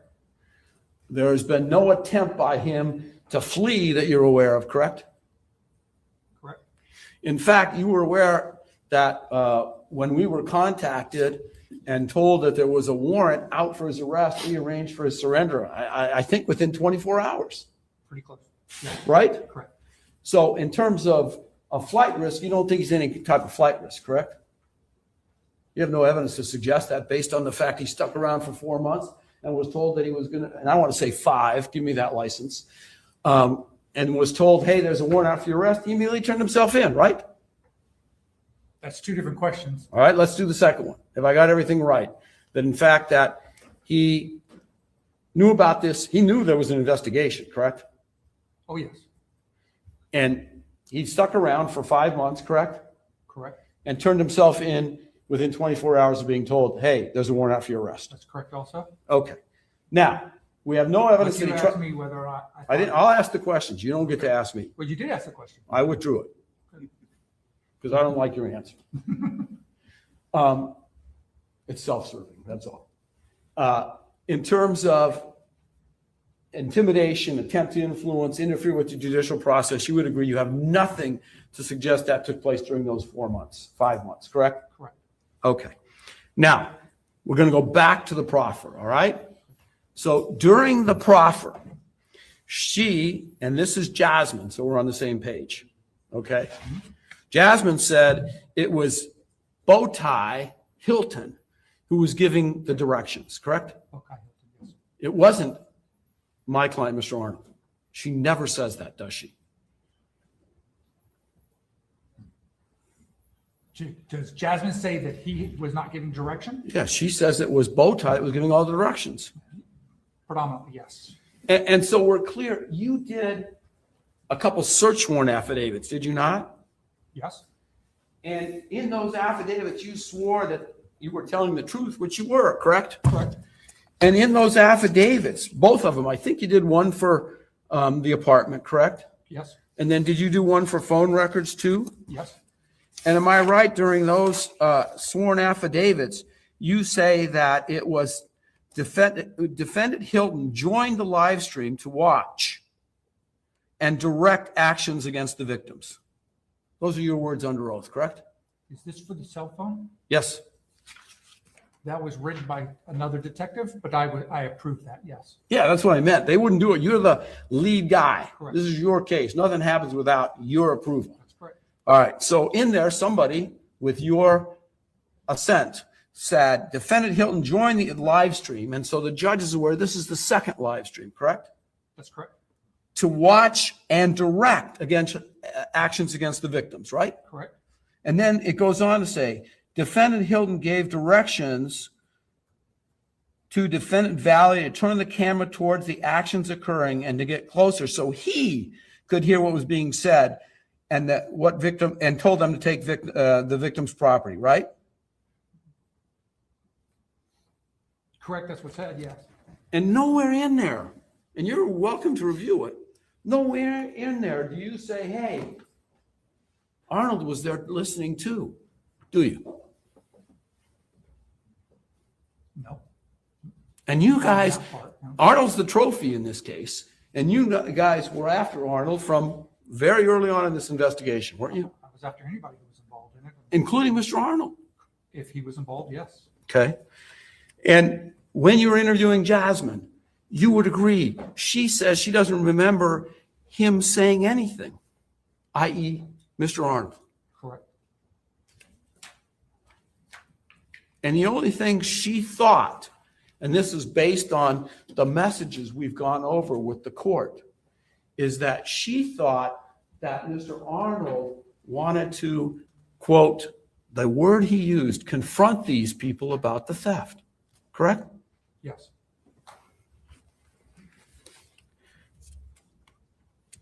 And she also emphasizes that it was always Mr. Bokai Hilton directing actions.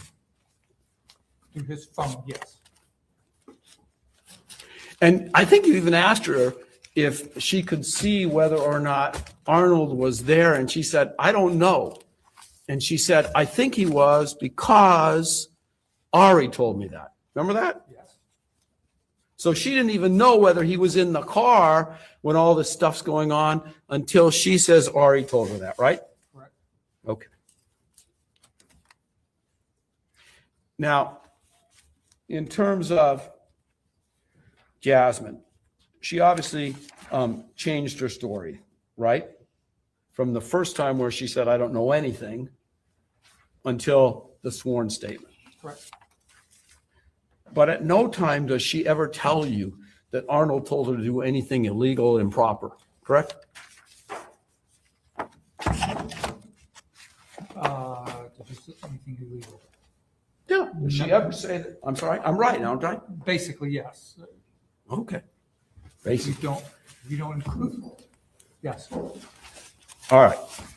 Now, the next young lady we interviewed was Ariana. Ariana. And I think her last name is pronounced Del Valle? Devalle. DeValle. Excuse my All right. accent. All right. Now, she also says, so we're clear and so the judge is clear, that it was in fact Bokai Hilton that was directing all her actions. The actions were being directed to Bokai's phone. Yes. Not only through his phone, by him, by Bokai. Who she thought was Bokai, yes. Okay. Those directions are coming from Bokai. But you and I established already that we didn't know who was directing exactly. Okay, well, but we do know, I can live with that too, Judge.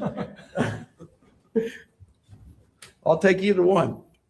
So we're clear though, what she says is that it was Bokai, and I've got we can go, I got page 50, 55, 56, 57, where she says it was Bokai who was telling her what to do. At what point? During the beatdown? Yes, Yes. the entire beatdown. It was always Bokai. Correct. It was never Arnold. She never once said to you that Arnold told us what to do when the quote beatdown unquote was happening. She specifically that she could not pinpoint a direct statement that was being made. It was coming through Bokai's phone, and Bokai was with Terrion, and that those actions were being directed to her from.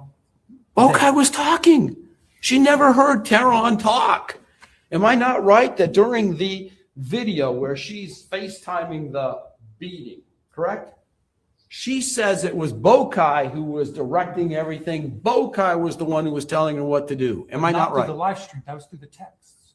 How about through the live stream? No, they had the volumes turned down on the live stream. They were just watching the live stream. So Bokai never said a word during the live stream. No, because the volumes were turned down. They were doing all the communication. Well, through now the I'm really text. confused.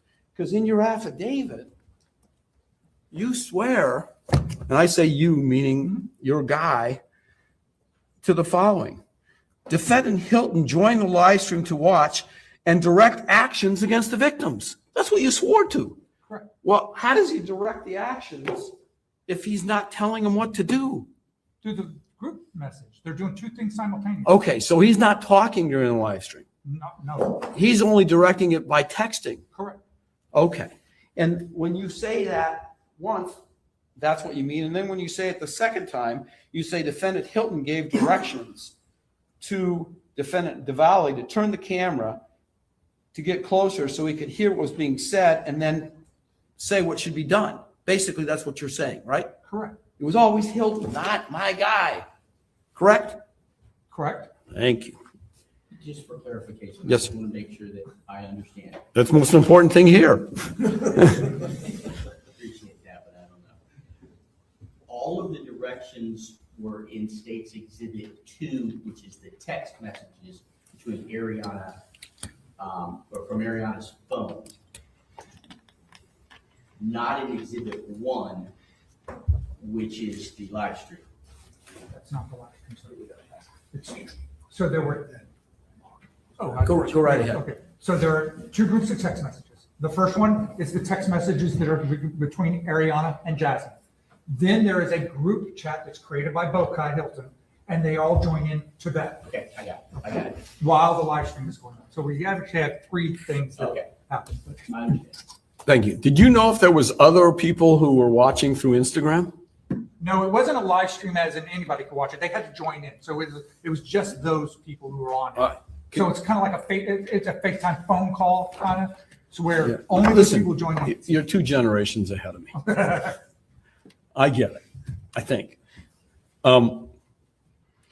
So what she does tell you is the only person she can see on the video when she has FaceTiming this, so we're clear, the only person she sees on the video is Bokai. We're talking about Ariana? Yeah, no. We're talking about Ariana, yes. Don't confuse me with asking me I'm trying questions. to make sure. I'm not very savvy here. So it's Ariana who's doing the FaceTime. And she says the only person she can see in the car is Bokai. So yes, that's correct. She says she never sees Arnold She on doesn't see FaceTime. anybody else in it. That's it. So that would be different than Jackson because Jackson says he's holding it so both can watch, which would have meant that Arnold would have been on the FaceTime visible to Ariana. I don't think that's what Jackson is saying.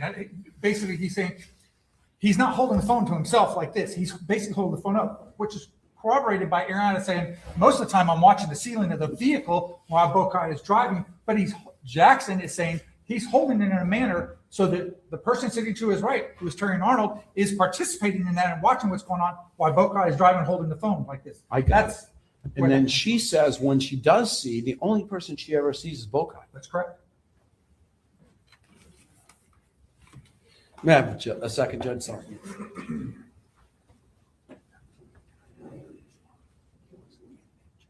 Right, okay. So I'm clear, there's this chat group, right? And you'll help me out, teach me a little technology. Chat groups involve a number of people, right? Correct. And you have to join the chat group, right? That's correct. When did Mr. Arnold join the chat group? He on any device, he does not. He never was part of that, correct? In He terms does of not use a joining, device to participate in the chat group. That's correct. and so we're aware, we know he had a second phone. That's correct. So I don't want the judge to think, well, he couldn't because his phone's somewhere in Miami, but he had a second phone that he could have used to easily join if he wanted to, correct? Correct. And you have no evidence that he did that, correct? That's correct. And you have these texts, 1 and 2, Government's Exhibit 1 and 2. How many of those were generated by my client's phone? None.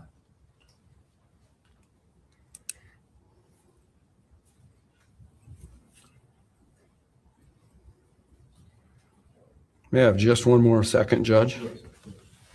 Oh, there was things deleted. Remember we talked about, I think at one point, Jasmine said maybe we should delete these texts. Correct. In fact, there was deletion of texts, right?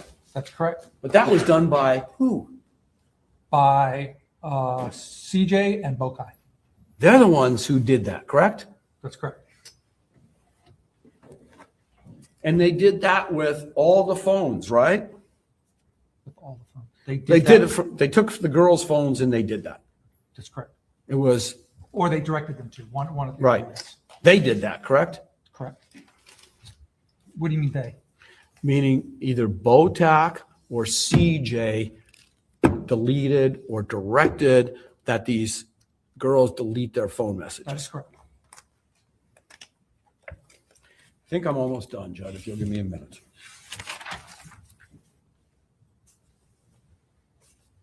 Oh, okay. My learned counsel says that I foolishly forgot to ask you this, and that is that Ariana was less than candid too at the scene. Remember when she was contacted by, Yeah, originally, when I first came into contact with her, yes. she basically lied through her teeth, to use a term of art, At first, yes. saying, I don't know anything about what you're talking about, I didn't do anything, blah, blah, blah. Correct. And you did a search of the apartment, correct? I wrote the search warrant, other detectives and officers search. Right, but you've had an opportunity to go over that, right? Yes, And there were pictures taken, right? correct, And there was one speckle of blood that was found. correct. And when I say speckle, what, I mean very, very small. Correct. So we have all these beatings that go on for an hour. We have all the, what do they call it when you hit somebody with a gun? Pistol whip. Pistol whip. We have all this pistol whipping, but yet the only thing we have is one speckle, which is like a small amount of blood found, correct?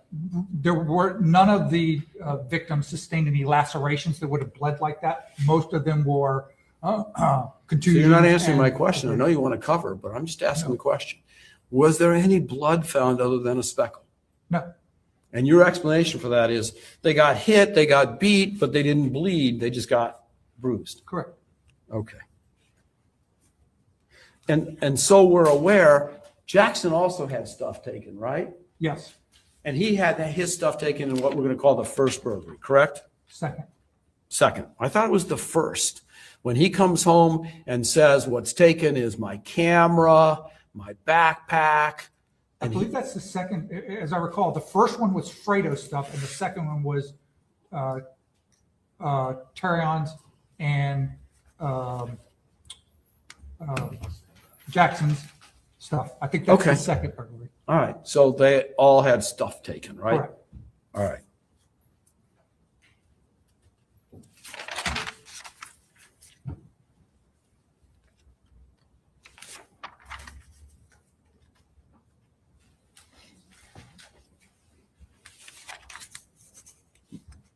Bear with me, Judge. I'm sorry? Just bear with me. I do. Now, Jasmine went to Ariana and said, I want to get paid for what I did. Remember that? I believe Ariana brings that up first, yes. And you remember Ariana tells Jasmine, hey, you got to go talk to Bokai if you want to get paid. Correct. It was Bokai who was the person to talk to about getting paid, right? That's what she says. Yes. Okay.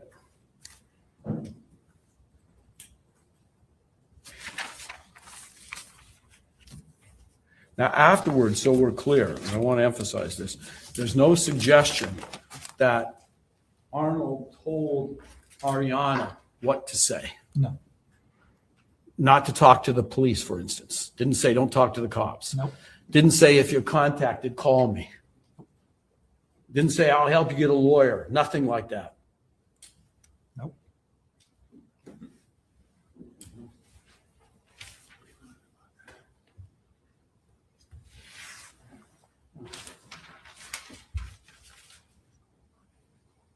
Yeah. And just so we're clear, this isn't your first, I was about to say rodeo, but that wouldn't be fair. This isn't your first occasion to testify about this case, right? You've No. testified in Mr. Hilton's case. We've done two or three other ones. All right. The When it brief came specifically to Mr. Hilton, you would agree that you testified under oath, and that judge found, by the way, that it was Bokai who was I think he used the quarterback. Remember, did you see the judge's order? No, I did not.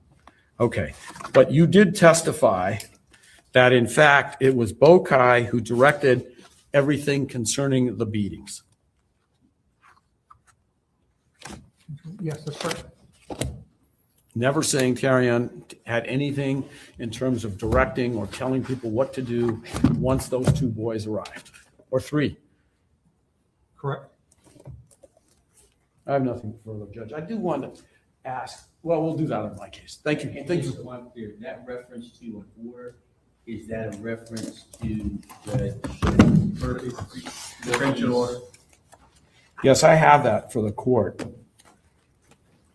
actually. And that's what I was making reference to, because in his order, he uses the term quarterbacked, which I thought was an interesting. Okay. Yeah, he said, it appears that Bokai was the quarterback of this whole situation, and that he goes on to say, you have that? That he goes on to say, quote,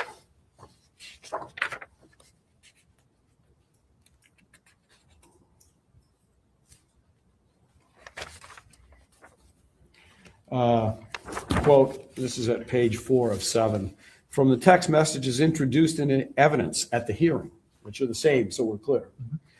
Hilton appears to be the quarterback calling the play. And he talks about, it's always Hilton who talks about the gun, for instance, asking Dell if he had his, what is that, F-I-E? It was Hilton who asked if, It was Hilton's phone, yes. yeah. He then That message instructed. comes through Hilton's phone, Right. correct. The judge goes on to say, from the evidence presented, it appears Hilton orchestrated the kidnapping, beating, and robbery of 3 victims in retribution for their perceived theft of property. So what I'm going to ask is perhaps that the court take judicial notice for whatever weight the court thinks is appropriate for the order granting the state's motion for pretrial detention on Mr. Hilton in case 26 CF 002424A. Mr. Riley? I have no issue that if you look at another judge ruling that he granted the state pretrial detention motion, saying that absolutely is the same probability that it occurred. As to I Bokai. will, I'll take it. I just wanted a Sure. clarification to the reference to an order. Yes, sir. But, so we went far beyond what I felt I needed, but, You know, it was once that door's open, lawyers never know when to stop. state had no objection, so I will, take judicial notice of the order. As to what relevance it ultimately has, that'll be argument. No issue from the state. And just a final question. We know that Jackson went in to the area, the Ariana / Jasmine apartment where this all took place. That's correct. We know that Hilton went in. That's correct. We know obviously that CJ was there? Yes, Who was the other guy that was there? Fredo. Fredo. Do you have any evidence to suggest Arnold went into that? No, it would, to the contrary, all of them said he did not go. Nothing further. Thank you, Judge. You're welcome. Any redirect, Mr. Brown? Yes, sir. Defense spent a lot of time about speaking about the beating itself, okay, and that Boakai directed it. That is correct, right? Correct. As you stated multiple times, Boakai's the quarterback. He's leading the charge, all that stuff. But what we're missing, I want to redirect you, is the plan, the game plan. Who is the one that created that game plan? Mr. Arnold. And we get that through Ariana Del Valle, right? Correct. In which Mr. Arnold tells her to contact Jasmine, right? Who Jasmine, lack of a better term, but is the bait in this case, That's correct.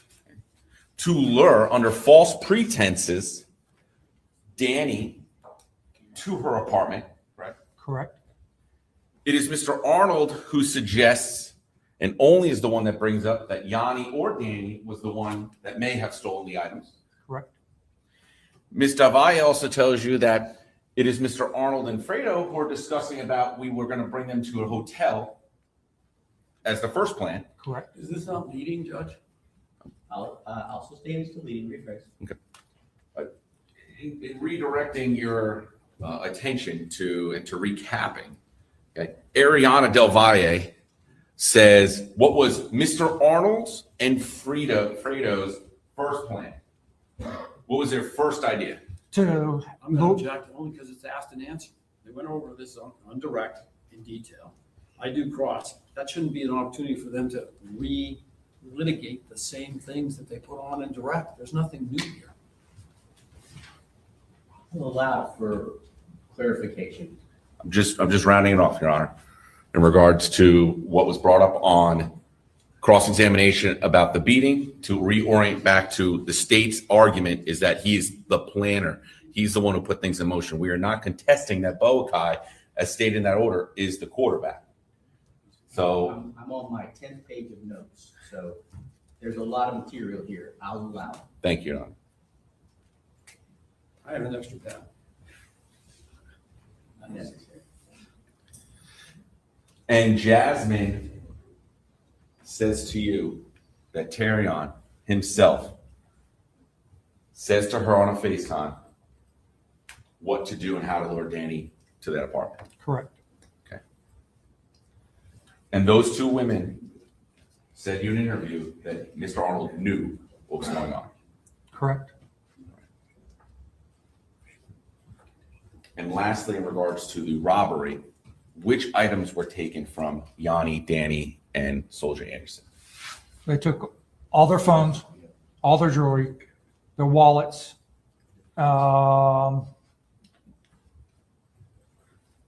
something else. Their jackets, phones, jewelry, wallets, phones, and jackets, I think it was. I have no further questions. All right. Witness may step down. The state have any witnesses or testimony, State Register. exhibits, state reps? All right, we'll first for the defense then. Mr. Steinberg, Just, may we have a? you want a short break? Yeah, if you don't mind. No, let's take a, can we do it in, say, 7 minutes? More than 5, but less than 10? Can I bargain for 8 minutes and a half? Yeah, 7 minutes. Thank you. Understood, Your Honor. All right. At our age. we Comfort both- break. We can do that. A short At our age. comfort break. I will, yeah, and just for the record, I'm handing the exhibits to the clerk, if they wanted to.